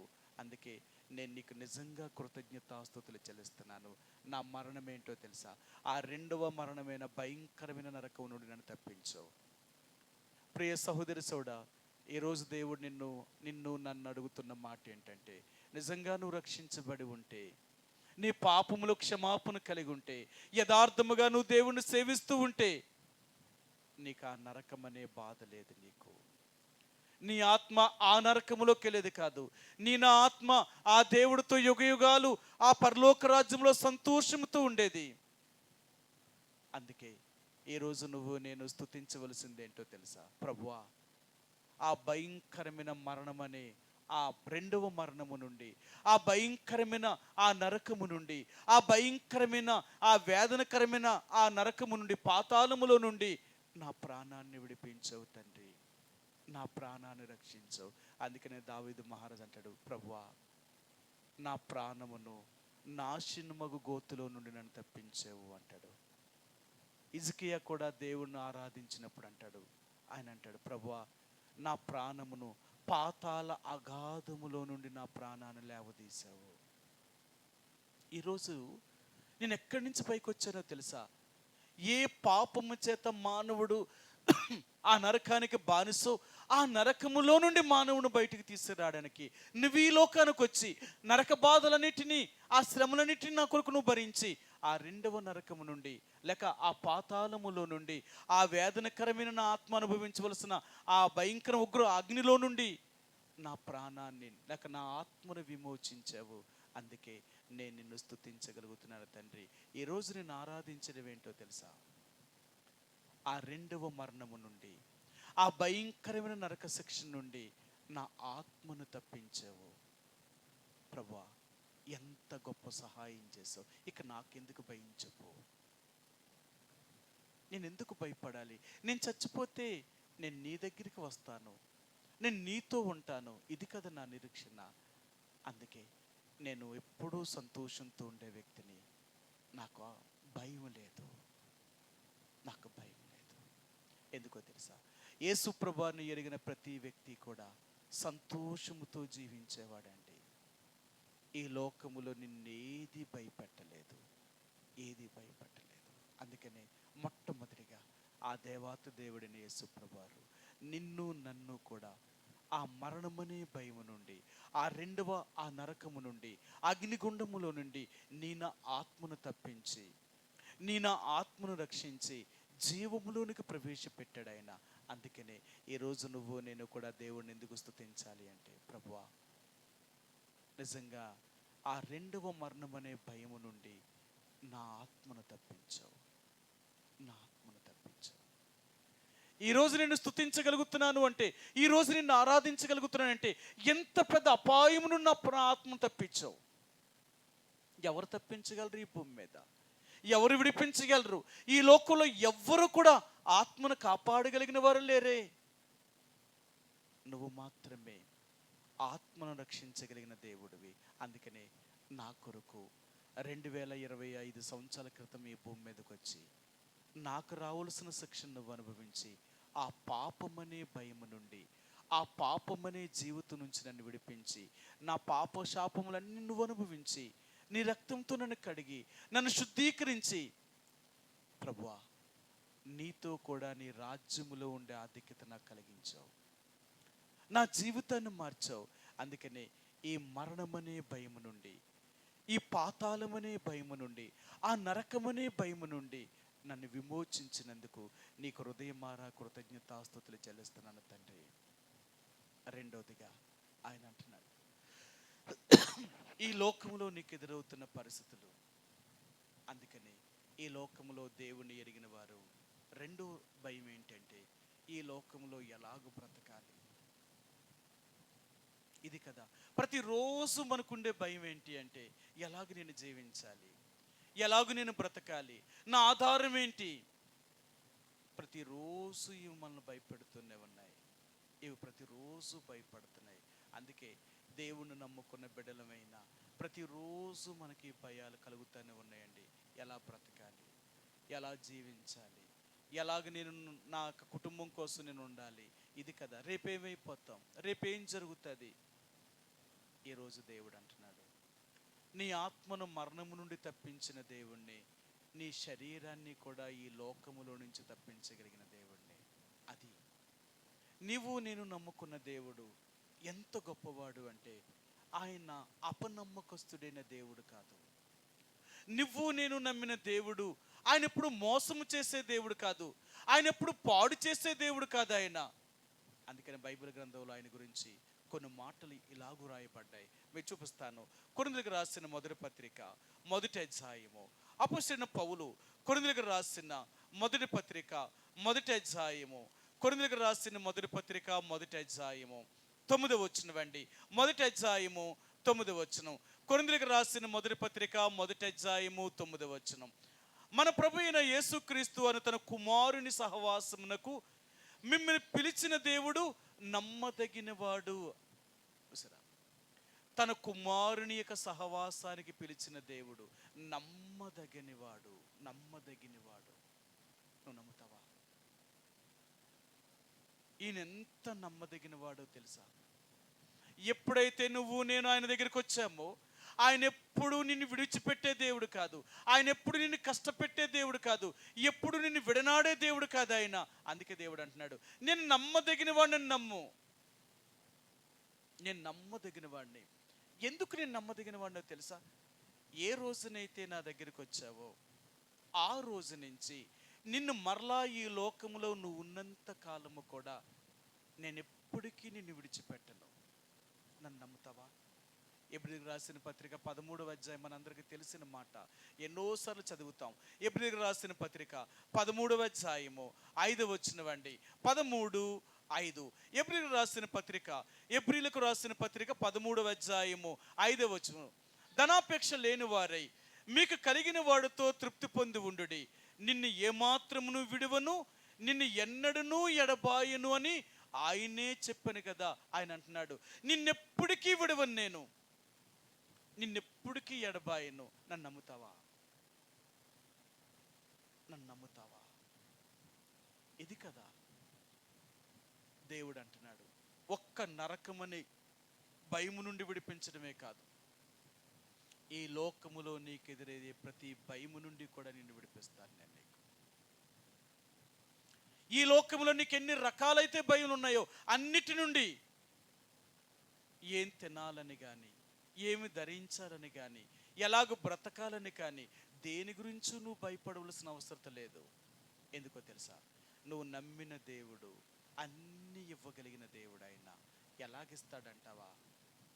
ఇదే కదా చాలామంది ప్రశ్నించే మాట ఏంటంటే, మీ దేవుడు ఇస్తాడు, మీ దేవుడు చూసుకుంటాడు, మీ దేవుడు పోషిస్తాడని చెప్తా కదా. అయితే చూడు, నిన్ను దేవుడు పోషిస్తాడా? దేవుడు నిన్ను చూడగలుగుతాడా? దేవుడు నీకు సహాయం చేయగలుగుతాడా అనేది నీకు తెలియాలి అంటే దేవుడి మీద ఆధారపడు. అది ఎలాగ చేయగలడు అంటే ఆయన చేతి చూపిస్తాడు. అందుకని అంటాడు, ఆయన దిక్కులేని వారిని, అనాథులను ఏనాడు విడిచిపెట్టే దేవుడు కాదు. ఆయన ఎవ్వరికి ఆయన సహాయం చేయకుండా మానే దేవుడు కాదు. మన దేవుడు ఎంత మంచివాడో తెలుసా? ఆయన అంటాడు, 2 మాటలు చూపిస్తాను. ఆయన దేవుడు ఎంత మంచివాడో ఇక్కడ దావీదు మహారాజు ఇలాగ చెప్తాడనమాట. 147వ కీర్తన గ్రంథము 147వ అధ్యాయము, కీర్తన గ్రంథము 147వ అధ్యాయము 9వ వచనం. 8, 9 వచనాలు. ఆయన ఆకాశమును మేఘములతో కప్పువాడు, భూమి కొరకు వర్షము సిద్ధపరచువాడు, పర్వతముల మీద గడ్డిని మొలిపించువాడు, పశువులకును అరచచుండు పిల్ల కాకులకును ఆయన ఆహారం ఇచ్చువాడు. అబ్బా, ఎంత మంచి దేవుడండి! అడవిలో ఉన్న జంతువులన్నిటికీ ఆహారమును మొలిపిస్తున్నాడట. ఆకాశం నుండి వర్షమును కురిపించి వాటి కొరకు గడ్డిని మొలిపిస్తున్నాడు దేవుడు. ఎవరు పెంచుతున్నారండి వాటిని? ఈరోజు 2-3 పశువులు మేపితేనే వాటి గడ్డి కోసం ఎంత కష్టపడుతున్నామో మనం. అడవిలో ఉన్న ఎన్నో పశువాదులు దేవుడు అంటున్నాడు, వాటికి నేను ఆహారం పెడతా లేదా? వాటికి ఆహారం కావాలని ఆకాశముడి వర్షమును కురిపించి వాటిని గడ్డిని మొలిపిస్తున్నానే. అరుచు పిల్ల కాకులకు ఒక ఆహారం పెట్టాలని వాటికి ఆహారమును సిద్ధపరుస్తున్నానే. మీకు నేను పెట్టలేనా? మీకు నేను ఇవ్వలేనా? ఇదే కదా నీ అనుమానం అంతా. ఎలా బ్రతుకుతాను, ఎలా జీవిస్తాను, ఎలా బ్రతకాలా, ఏం తినాలా, ఏం ధరించాలా, రేపు ఎక్కడ ఉండాలా, ఇదెందుకు నీ చింత? ఆయన ఇష్టం. ఆయన నమ్మిన వారిని ఎప్పుడూ కూడా ఆయన విడిచిపెట్టే దేవుడు కాదు. అందుకని అంటున్నాడు, నిన్ను విడువను, నిన్నెన్నడూ ఎడబాయను నేను. నీకు ఏం కావాలన్నా నేను ఇవ్వగలిగిన దేవుణ్ణి. అందుకనే దేవుడు మన పితరులైన ఇశ్రాయేలు ప్రజలు చూపించాడు. 40 సంవత్సరాల దేవుడు ఆహారమును ఇచ్చాడు. వారు వేసుకునే బట్టలు మాయకుండా చేశాడు. వారు వేసుకున్న చెప్పులు అరిగిపోకుండా చేశాడు. పగల మేఘములోను రాత్రి అగ్నిలోనూ దేవుడు వారిని కాపాడి 40 సంవత్సరాలు దేవుడు వారిని కంటికి రెప్పలా కాపాడిన దేవుడు ఈరోజు నిన్ను కాపాడలేడంటావా? ఈరోజు నిన్ను విడిపించలేడంటావా? ఈరోజు నీ దేవునికి సహాయం చేయలేడంటావా? అదే దేవుడు అంటున్నాడు, నేను నమ్మదగిన దేవుణ్ణి, నన్ను నమ్ముతావా? ఇది కదా, నేను ఎంత నమ్మదగిన వాడినో తెలుసా? నేను నిన్ను కాపాడుతాను. చూడండి, నేను ఒక మాట చెప్తాను. ఏంటంటే, తల్లిదండ్రుల వివాహము పెళ్ళిళ్ళు చేసేటప్పుడు తమ కుమార్తెను ఎవరికైనా ఇచ్చి పెళ్లి చేయాలి అనుకున్నప్పుడు మొట్టమొదటిగా వాళ్ళన్నీ చూసిన తర్వాత ఆ బిడ్డను ఆయనకిచ్చి పెళ్లి చేసేటప్పుడు ఆ అమ్మాయి ఆ అబ్బాయిని నమ్మి ధైర్యంగా వెళ్ళిపోద్దంతే. ఇంకా ఆలోచించదు, అతను నన్ను పోషిస్తాడా, నాకు అన్నీ ఇవ్వగలుగుతాడా, అతను నాకు అన్ని సుఖాలు చూసుకోగలుగుతాడా, ఏం ఆలోచించదు. ఎందుకో తెలుసా? నమ్మకం అంతే. ఆయన చూసుకుంటాడు, ఆయన చూసుకుంటాడంతే. ఒక లోకములో ఒక మనిషిని అంత నమ్మితే దేవాతి దేవుడిని యేసుప్రభువారు, ఈ లోకాన్ని సృష్టించిన సృష్టికర్త, ఆయన ఎంత నమ్మదగిన దేవుడు ఆయన. అందుకే దేవుడు అంటున్నాడు, నన్ను ఏ రోజునైతే నమ్మావో ఆ రోజు నీ ఆత్మను నరకములో నుంచి తప్పించడమే కాదు, ఈ భూమి మీద నీకు కావలసినవన్నిటినీ సిద్ధపరచగలిగిన దేవుడిని నేను. అది నేనెవరినో తెలుసా? నన్ను నమ్మిన వారికి సకల సౌఖ్యాన్ని కూడా నేను అందించగలిగిన దేవుణ్ణి. అర్థమైందా? అందుకని గత ఆదివారం మళ్ళీ బైబిల్ పట్టణంలో చెప్పాను మీకు, యేసు ప్రభు యందు నిజంగా యథార్థమైన భక్తిని చేయగలిగితే ఆయన మనకు అన్ని రకాలైన సదుపాయములను కూడా చేయగలిగిన దేవుడు. నీవు నేను నమ్మిన దేవుడు ఎలాంటి వాడు అంటే అన్ని రకాలైన సదుపాయం చేస్తాడట. నీకు కావలసినవన్నీ ఇవ్వగలిగిన దేవుడు ఆయనకు అసాధ్యమైనదంటూ ఏమీ లేదు. నమ్ముతావా? ఒకవేళ అలా నమ్మింటే నువ్వెందుకు భయపడతావు చెప్పు? దేని గురించి భయపడతావు చెప్పు? ఎలా బ్రతకాలని ఎందుకు భయపడుతున్నావు చెప్పు? ఆ దేవుడు లేడా? నువ్వు నమ్మిన దేవుడు గొప్పవాడు. ఆయన ఎప్పుడూ నిన్ను విడనాడే దేవుడు కాదు. అర్థమైందా? ఎప్పుడూ విడనాడాడు. ఒక ఆయన నన్ను ఇలాగన్నాడు. ఏమన్నాడో తెలుసా? ఇప్పుడు దాకా జగనన్న గారు విద్యా దీవెన, విద్యా వసతి వేసాడు కాబట్టి పిల్లలు చదివించారు. ఇప్పుడు జగనన్న మారిపోయాడు కదా, ఇప్పుడు చంద్రబాబు నాయుడు గారు కదా, ఇప్పుడు ఈయన వస్తే ఏమీ స్కాలర్షిప్లు ఏమి పడవు, అప్పుడేమవుతారు? నేను అన్నాను, అంటే ఇప్పుడు దాకా ప్రభుత్వం ఇచ్చి స్కాలర్షిప్తో చదివారా నా పిల్లలు? ఆలిచ్చిందెంత, నేను ఖర్చు పెట్టిందెంత, అది నాకు తెలుసు, దేవుడికి తెలుసు. సరే ఆపేయండి, అప్పుడు దేవుడే. అర్థమైందా? అప్పుడు దేవుడే. నా దేవుడు ఎంత గొప్పవాడంటే ఏ సహాయము లేకుండా అన్ని ద్వారాలు మూసినప్పుడు కూడా నా దేవుడు నాకు సహాయం చేయగలిగిన వాడు. నేను అంటాను, బైబిల్ గ్రంథంలో అంటాడు ఆయన, సాతాను నీకు 7 ద్వారాలు మూసేసింది అనుకోండి, అన్ని వైపులా నీ ద్వారం మూస్తే దేవుడు అంటాడు అంతకంటే ఎక్కువ ద్వారాలు నీ కొరకు దేవుడు తెరిచి ఉంచుతాడట. సాతాను ఒక ద్వారం ముయ్యాలనుకుంటే దేవుడు 7 ద్వారాలు తెరుస్తాడట నీకు. అందుకని అంటాడు, మనం ఎవరు దయా దాక్షణ్యముల వల్ల బ్రతికే వాళ్ళం కాదు. నేను మరలా చెప్తున్నాను, నువ్వు నిజంగా యేసు ప్రభువుని నమ్మితే ఒక మనుషుల యొక్క దయాదాక్షణ్యముల వల్ల బ్రతికే వాళ్ళం కాదు, మన దేవుడి యొక్క దయాదాక్షణ్యముల వల్ల బ్రతికేవారు. ఆ దేవుడే మనను పోషించగలిగిన దేవుడు. ఆ దేవుడే మనల్ని రక్షించగలిగిన దేవుడు, అది నువ్వు నమ్మిన దేవుడు, నీకు నిజంగా ధైర్యం ఉందా? అది కదా ఈ రోజు దేవుడు అనేది ఏంటంటే, దావీదు మహారాజుత నాకు కలిగిన భయములన్నిటిలో నుంచే నేను తప్పించాడు అంటే, ఏదో మన ఆత్మను నరకం నుండి తప్పించడమే కాదు, ఈ లోకములో ఎదురవుతున్న ప్రతి సమస్యల నుంచి కూడా నీ దేవుడు నిన్ను తప్పించగలిగిన వాడు. ఎలాంటి పరిస్థితులైనా రాని నీకు పర్లేదు. ఎన్ని సమస్యలను ఎదురుగుండి వచ్చినా ఒకటే నమ్ము, సాతానా నన్ను మీరేం చేయగలరు, నా దేవుడు నాకుండగా. అర్థమైందా? మన దేవుడు నాతో ఉంటే ఈ లోకం నుండి ఏదియూ నాకెంత మాత్రము కూడా హాని చేయలేదు. అది ఎలాంటి పరిస్థితి అయినా రాని, అది ఎలాంటి సమస్య అయినా రాని, నేను నమ్మిన దేవుడు నమ్మదగిన దేవుడు. అది నా నమ్మకం ఏంటో తెలుసా? నేను నమ్మిన దేవుడు నమ్మదగిన వాడు. నా ఆత్మను, నా శరీరాన్ని, నా ప్రాణాన్ని కాపాడగలిగిన దేవుడు ఆయన. కాబట్టి ఈరోజు దేవుడు అనేది ఏంటో తెలుసా? రెండవదిగా, నీకు కలిగిన భయము, ఏ భయాలు ఇంకా నిన్ను భయపెడుతున్నాయి? ఒకవేళ ఈ లోకంలో ఇంకా నువ్వు భయాలు గుండా వెళ్తున్నావు అంటే దేవుడు నీతో లేడు, దేవుడు నీతో లేడు. ఒకవేళ నీకు భయాలే లేకపోతే దేవుడు నీతో ఉన్నట్టు. అందుకనే నువ్వెప్పుడూ భయపడవు, నువ్వెప్పుడూ భయపడవు. ఒక ఆయన ఇలా చెప్పాడు, మీకేటండి మీరు దేవుని సేవకులు అన్నాడు. దేవుని సేవకులు అయితే పైనుంచి దిగొచ్చారా ఏటి? మీలాంటి మనుషులం కదా. అలా కాదులేండి, మీకు ఎవలోకలు ఇస్తూ ఉంటారు కదా, దేవుని సేవకులు కట ఎవలోకలు ఇస్తారు కదా అన్నారట. అప్పుడు నేను అన్నాను, మరి నువ్వు వచ్చేయచ్చు కదా ఈ సేవకి. ఇప్పుడు నాకు అందరూ ఎత్తున్నప్పుడు నీకు కూడా ఎత్తారు రా, నాకు కూడా అయితే సేవకు రాను. అమ్మాబాయ్ అలా మేము రాలేమండి అన్నాడు. అమ్మో చాలా కష్టం అండి, చాలా కష్టం. ఎందుకు కష్టం? అందరూ ఎత్తారన్నావు కదా. ఉట్టిదేరిన బాబు అందరూ ఎత్తారని నేను చెప్తాను, ఉట్టిది అలాగ అన్నాను కానీ అది అబద్ధం. అర్థమైందా? చాలామంది కనిపించేది ఎలాగుంటుందంటే, పైకి మాత్రం ఏముందండి వాళ్ళకి ఆ కష్టాలు, సేవలో వాళ్ళకేం బాధలండి, వాళ్ళకేం కష్టాలండి, వాళ్ళకేం శ్రమ అండి, అందరూ ఇస్తున్నాం కదా అంటారు. మరి అదే సేవకు మరి మీరు రావచ్చు కదా, దేవుడు పిలిస్తే రా. ఒక్కసారి వచ్చి చూడు, అందులోకి దిగు చూడు, తెలుస్తుంది నీకు.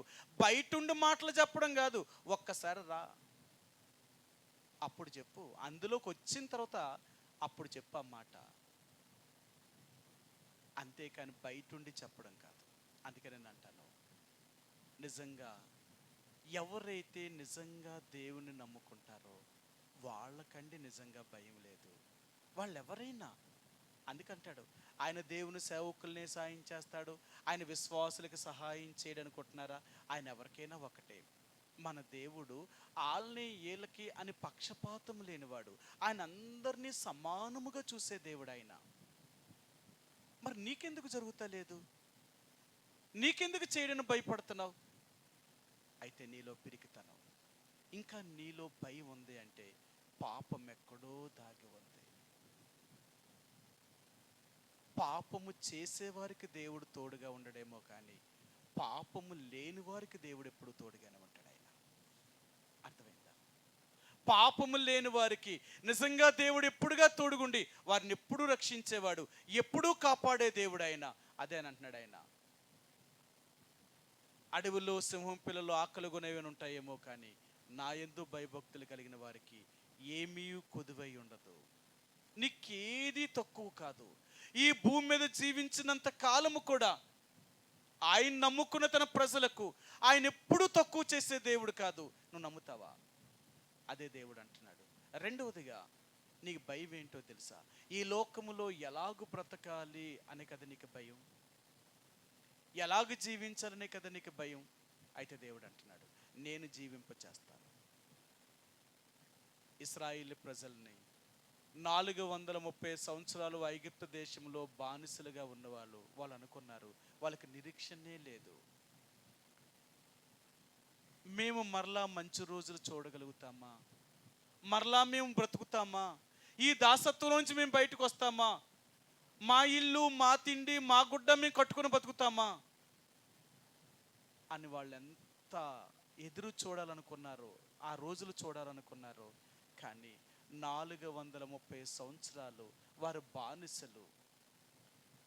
వాళ్ళ కష్టపడ్డ ఫలితం వారికి లేదు.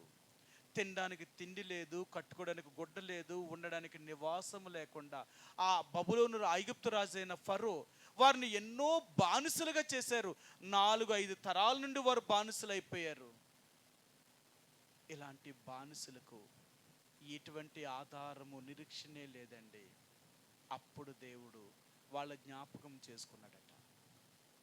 అబ్రహాము, ఇస్సాకు, యాకోబులతో తన ఏ ప్రమాణమైతే చేశాడో ఆ ప్రమాణాన్ని జ్ఞాపకం చేసుకొని వారిని ఐగుప్తు దేశంలో నుంచి వారిని ఆ పాలు తేలే ప్రవహించే దేశాన్ని ఇవ్వాలనుకున్నాడు. ఎలాంటి దేశమో తెలుసా? అక్కడ అన్నాడు ఆయన, మీరు కట్టని ఇండ్లను, మీరు నాటని తోటలను, 2 మీరు భూమిని స్వేచ్ఛపరచకుండగానే ఆ దేశము, ఆ భూమి దాని అంతటా అదే పండుతుంది. మీరేం చేయక్కరొద్దు, మీరు వెళ్ళి సుఖంగా మీరు సుఖం అనుభవించడమే. అలాంటి దేశాన్ని మీకు ఇస్తాను నేను అన్నాడు ఆయన. అలాంటి దేశాన్ని మీకు ఇస్తాను అని దేవుడు చెప్పాడు. ఎంతమంది నమ్మారు? ఏమండి? 6,03,550 మందిలో 2 నమ్మారట. ఉన్నవాళ్ళందరూ నమ్మలేదండి, నమ్మలేదు. అందుకన్నాడు, వీళ్ళందరినీ అరణ్యంలో చనిపోయేలాగా చేసి వీళ్ళతో అరణ్యంలో పుట్టిన పిల్లలను వీరిని కనాను దేశంలో తీసుకెళ్ళాడు. వాళ్ళ కనాను దేశంలో తీసుకెళ్ళినప్పుడు వారి కట్టని ఇండ్లను, నాటని తోటలను, వారు కష్టపడుకుంటేనే భూమి తనంతట తను అదే పండుతూ ఏ కాలమున ఏ సమయంలో ఏది పండాలో అన్ని దేవుడే వారి కొరకు పండించాడంతే. అలాగ దేవుడు అనుభవించాడు. మరలా చెప్పాడు, ఈ దేశాన్ని మీకు ఇచ్చాను కదా అని మీరు నా మాట వినకుండా నాకు అయిష్టంగా కానీ జీవిస్తే మరలా ఈ దేశంలోని తీసుకుని పోతాను మిమ్మల్ని. ఈ మంచి దేశంలోని తీసుకొని పోయి మరలా మిమ్మల్ని బానిసలుగా చేస్తాను. ఎప్పుడైతే దేవుడు అలా చెప్పాడో మళ్ళీ వీరు అలాగే దేవుడు చెప్పినట్లుగానే చేశారు. వీళ్ళ మనసు మదించింది, అన్నీ తిని అన్నీ అనుభవించి తన దేవుడి మీదకే మడిమెత్తారు వీళ్ళు. అప్పుడు అన్నాడు దేవుడు, సరే మరలా వీరిని బబులోను రాజు నెబుకద్నెజరు చేతికి అప్పగించి వీళ్ళందరినీ యెరూషలేములో నుంచి బబులోను దేశానికి చెరగొని తీసుకుపోయాడు. ఆయన చెప్పాడు, ఇర్మియాతో కానీ యెహెజ్కేలుతో కానీ చెప్పించాడు, 70 సంవత్సరాలు మీరు ఏ భూమినైతే నేను వదిలిపెట్టమని చెప్పానో 70 సంవత్సరాలు మీ భూమిని పండించుకుని తిన్నారు. కాబట్టి 70 సంవత్సరాలు మీరు యెరూషలేము పట్టణాన్ని వదిలిపెట్టిపోయిన తర్వాత మరలా తిరిగి నేను తీసుకుని వస్తాను ఇక్కడికి అన్నాడు. వీళ్ళకి నమ్మకం లేదు. బబులోను రాజు నెబుకద్నెజరు ఇశ్రాయేలు ప్రజలను జయించి బబులోను దేశాన్ని చెరగొని తీసుకుపోయినప్పుడు అతడు చచ్చిపోయాడు, అతని కుమారుడు చచ్చిపోయాడు, అతని కుమారుడు చచ్చిపోయాడు. వీళ్ళకి వ్యతిరేకంగా మాదీల రాజు అయిన దర్యావేషు వచ్చాడు, అతడు చచ్చిపోయాడు. ఇలా ఎంతో మంది రాజులు మారారు. ఇశ్రాయేలు ప్రజలకి 70 సంవత్సరముల లెక్క ముగిసింది. లెక్క పెట్టేశారు వాళ్ళు. వాగ్దానాన్ని జ్ఞాపకం చేసుకున్నారు. దేవుడు వాళ్ళ కబురు పంపించాడు. ఏమని కబురు పంపించాడు తెలుసా? ఏ దేశాన్ని అయితే నేను పాడు చేశానో ఆ దేశాన్ని మరలా నేను కట్టడం ప్రారంభిస్తున్నాను, ఆ దేశాన్ని బాగు చేస్తున్నాను అని కబురు పంపించాడు ఆయన. యెహెజ్కేలు గ్రంథము 36వ అధ్యాయము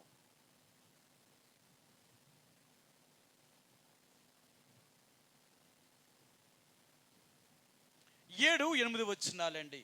7-8 వచనాలు. ప్రభు అయిన యెహోవా సెలవిచ్చుచున్నదేమనగా, మీ చుట్టూ ఉన్న అన్యజనులు అవమానము నొందుదురని నేను ప్రమాణము చేయుచున్నాను. ఇశ్రాయేలు పర్వతములారా, ఇంకా కొంతకాలమునకు ఇశ్రాయేలీయులకు నా జనులు వచ్చెదరు. మీరు చిగురు పెట్టి వారి కొరకై మీ ఫలములు ఫలించుదురు.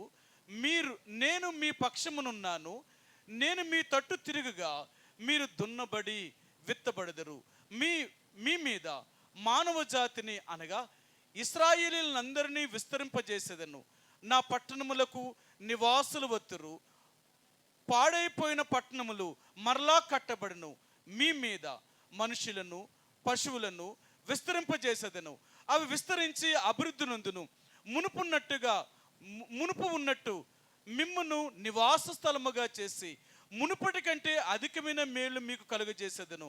అప్పుడు నేను యెహోవానై ఉన్నానని మీరు తెలుసుకొందురు. అర్థమైందా?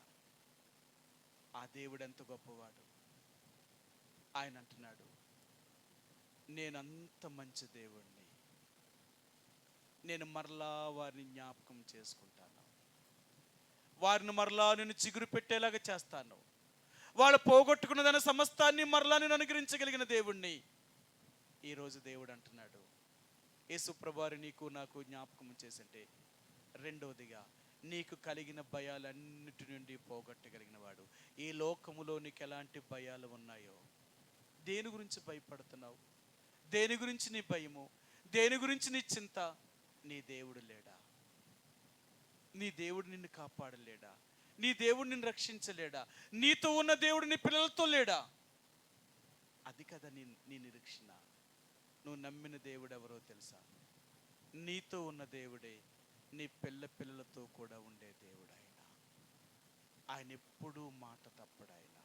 ఆయన మాట ఇచ్చి మాట నెరవేర్చుకునే దేవుడు ఆయన. అందుకనే ఈరోజు దేవుడు అంటున్నాడు, నువ్వు నాలో యథార్థముగా రక్షణ పొంది మారు మనసు పొంది యథార్థమైన జీవితాన్ని జీవిస్తే, ఈరోజు చెప్తున్నాను, ఆ రోజు నుంచి ఈ రోజు వరకు కూడా నేను నమ్మదగిన వాడిని, నిన్నెప్పుడు విడిచిపెట్టను. నీకు ఎలాంటి సమస్యలు వచ్చినా వాటన్నిటిలో నుంచి నేను తప్పించగలిగిన వాడిని. అందుకనే యేసు ప్రభువారిని ఎరిగిన వారికి ఏం తినాలని కానీ, ఏమి ధరించుకోవాలని కానీ, ఎలాగో బ్రతకాలని కానీ ఏ చింత ఉండదు. ఎందుకో తెలుసా? మా దేవుడు ఉన్నాడండి, అవన్నీ ఆయన చూసుకుంటాడు. ఆయన మా తండ్రి. అర్థమైందా? ఈ లోకంలో తండ్రి తల్లి ఉంటే నీకు వాళ్ళలా చూసుకుంటున్నారు. భూమి మీద నువ్వు నేను అంగీకరించిన ఆ యేసు ప్రభువారు కూడా అలాంటి జీవము కలిగిన తండ్రి అయినా ఆయనని చూసుకోగలుగుతాడు. ఆయన నువ్వేం ఆలోచించవలసిన పని లేదు. ఎప్పుడు నీకు ఏది కావాలో అన్నిటినీ అనుగ్రహించగలిగిన తండ్రి అయినా. అందుకదా బైబిల్లో ఈ మంచి మాట రాశాడు. ఆయన ఏమన్నాడు తెలుసా? యేసు ప్రభువారు భూమి మీద ఉన్నప్పుడు ఆయనే స్వయంగా చెప్పిన మాట అది, మనుషులు ఎవ్వరూ చెప్పిన మాట కాదు. ఆయన మత్తయి సువార్త 7వ అధ్యాయము 10-11 వచనాలండి. మత్తయి సువార్త 7వ అధ్యాయము 10-11 వచనాలు. మీరు చెడ్డవారయుండియు మీ పిల్లలకు మంచి ఈవులను ఇయ్యనెరిగి ఉండగా మీ పరలోకమందున్న మీ తండ్రి తన్ను అడుగు వారికి అంతకంటే ఎంతో నిశ్చయముగా మంచి ఈవులనిచ్చును. మీ పరలోకపు తండ్రి మంచి ఈవులనిచ్చేవాడండి. ఈయన మన తండ్రి అండి. ఈయన చాలా మంచివాడు. తన అడిగే వారందరికీ మంచి ఈవులనిచ్చే తండ్రి ఆయన. అంత మంచి తండ్రిని నమ్ముకున్న నువ్వు ఎందుకు భయపడుతున్నావు? దేని గురించి నీ భయం? ఏమైపోతానన్నా, ఎలా బ్రతకాలన్నా, నా పిల్లలు ఏమైపోతారు, నా కుటుంబం ఏమైపోద్దన్నా, నీ దేవుడు లేడా? ఆయన లేకపోతేనే నీకు భయము, కానీ ఆయన ఉంటే నీవెప్పుడూ భయపడకూడదు. కారణం ఏంటో తెలుసా? నేను నమ్మిన దేవుడు నా భయాలన్నీ పోగొట్టినవాడు. ఇప్పుడు నాకు ఏ భయం లేదండి. నేనేం తినాలని కానీ, ఎలాగ ఉండాలని కానీ, లేక ఎలా బ్రతకాలని కానీ, నా జీవితం ఏమైపోతుందని కానీ నాకు ఎలాంటి దిగులు, చింత, విచారం ఏమీ లేదు.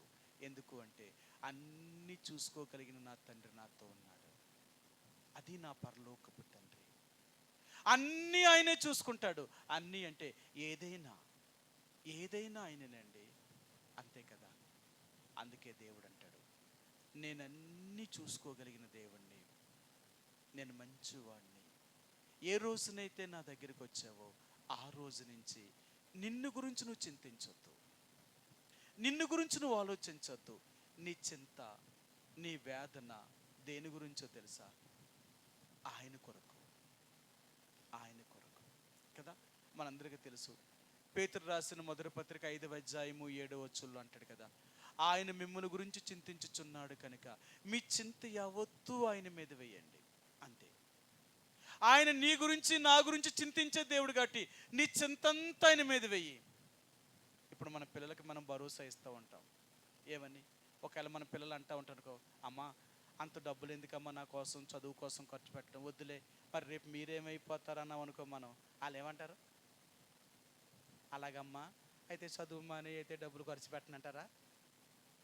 అనరా? మరేమంటారు? నా తల తాకట్టని పెట్టి నేను తెస్తాను డబ్బులు, ముందు నువ్వేం చేయాలా? నువ్వు మాత్రం చదువు. నీకెందుకు డబ్బుల గురించి సమస్య? నీకెందుకు? నువ్వు చదువుకో. నీకు ఎంత డబ్బు అయినా నేను ఖర్చు పెడతాను. మేము ఉన్నాం కదా, మేము ఉండగా నీకేంటి బాధ? నువ్వు చదువు మీద దృష్టి పెట్టు. డబ్బు గురించి ఆలోచించవలసింది మేము, అంతే కదా. ఏ తల్లిదండ్రులైనా పిల్లలకి అదే కదా భరోసా ఇచ్చేది. దేవుడు అంటాడు, మరి నేనేమంటున్నాను అంటే, దేవుడు అంటున్నాడు, నీ గురించి నేను చింతిస్తున్నాను కదా, నీ గురించి నువ్వెందుకు బాధపడతావు? నేను లేనా? అన్నీ నేను చూసుకుంటాను. నువ్వేం చేయాలి తెలుసా? నా రాజ్యం మీద మనసు పెట్టు. నువ్వు చేయవలసిన పని ఏంటంటే, నా రాజ్యం మీద మనసు పెట్టు. ఎలాగ నా దగ్గరికి రావాలని నువ్వు ఆలోచించు. అది నీ గురి, అంతే. నీకు ఏం కావాలని నేను ఇస్తాను, అంతేనా? అదే కదా యేసుప్రభువు చెప్పాడు. సరే మీకు చూపిస్తాను ఆ మాటను. మత్తయి సువార్త 7వ అధ్యాయము, మత్తయి సువార్త 7వ అధ్యాయము 31 వచ్చినవండి, 33 వచ్చినవండి, 32, 33 చదువుదాం. 7వ అధ్యాయము, 6వ అధ్యాయము, మత్తయి సువార్త 6వ అధ్యాయము 32, 33 వచనాలు. 32, 33 వచనాలు. ఇవన్నీ మీకు కావాలనని మీ పరలోకపు తండ్రికి తెలియను కాబట్టి మీరు ఆయన రాజ్యమును నీతిని మొదట వెదుకుడి, అప్పుడు అవన్నీ ఏవన్నీ ఇక్కడ ఏం కావాలని అడుగుతున్నాను తెలుసా? ఇవన్నీ, నీ తినడానికి తిండి, కట్టుకోవడానికి గుడ్డ, నీ ఉండడానికి ఇల్లు, నీకు కావలసినవన్నీ దేవుడు ఇస్తాడట. కానీ మనమేం వెతుకుతాం? ఇది కదా, ఎప్పుడు దేవుడు దేవుడు దేవుడు అంటే మనకి ఎలా దొరుకుతుంది? మనకి అదే కదా మన చింత. అంతే ఏంటంటే, వారానికి 3 సార్లు దేవుడు గుడికి వెళ్తే 3 సార్లు గుడికే. అర్థమైందా? ఇది కదా ఈరోజు లోకం అనుకునేది. కానీ ఆ పరలోకపు తండ్రి ఎంత మంచివాడో నీకు తెలుసా? ఆయన రాజ్యాన్ని వెతుకు, ఆయన నీతిని వెతుకు, అప్పుడు అవన్నీ నీకు ఇవ్వగలిగిన దేవుడు ఆయన. అందుకన్నాడు, నీకు కలిగిన భయాలన్నిటిలో నుండి పోగొట్టగలిగిన దేవుడు. అంత మంచి దేవుణ్ణి కలిగి ఉన్నాం.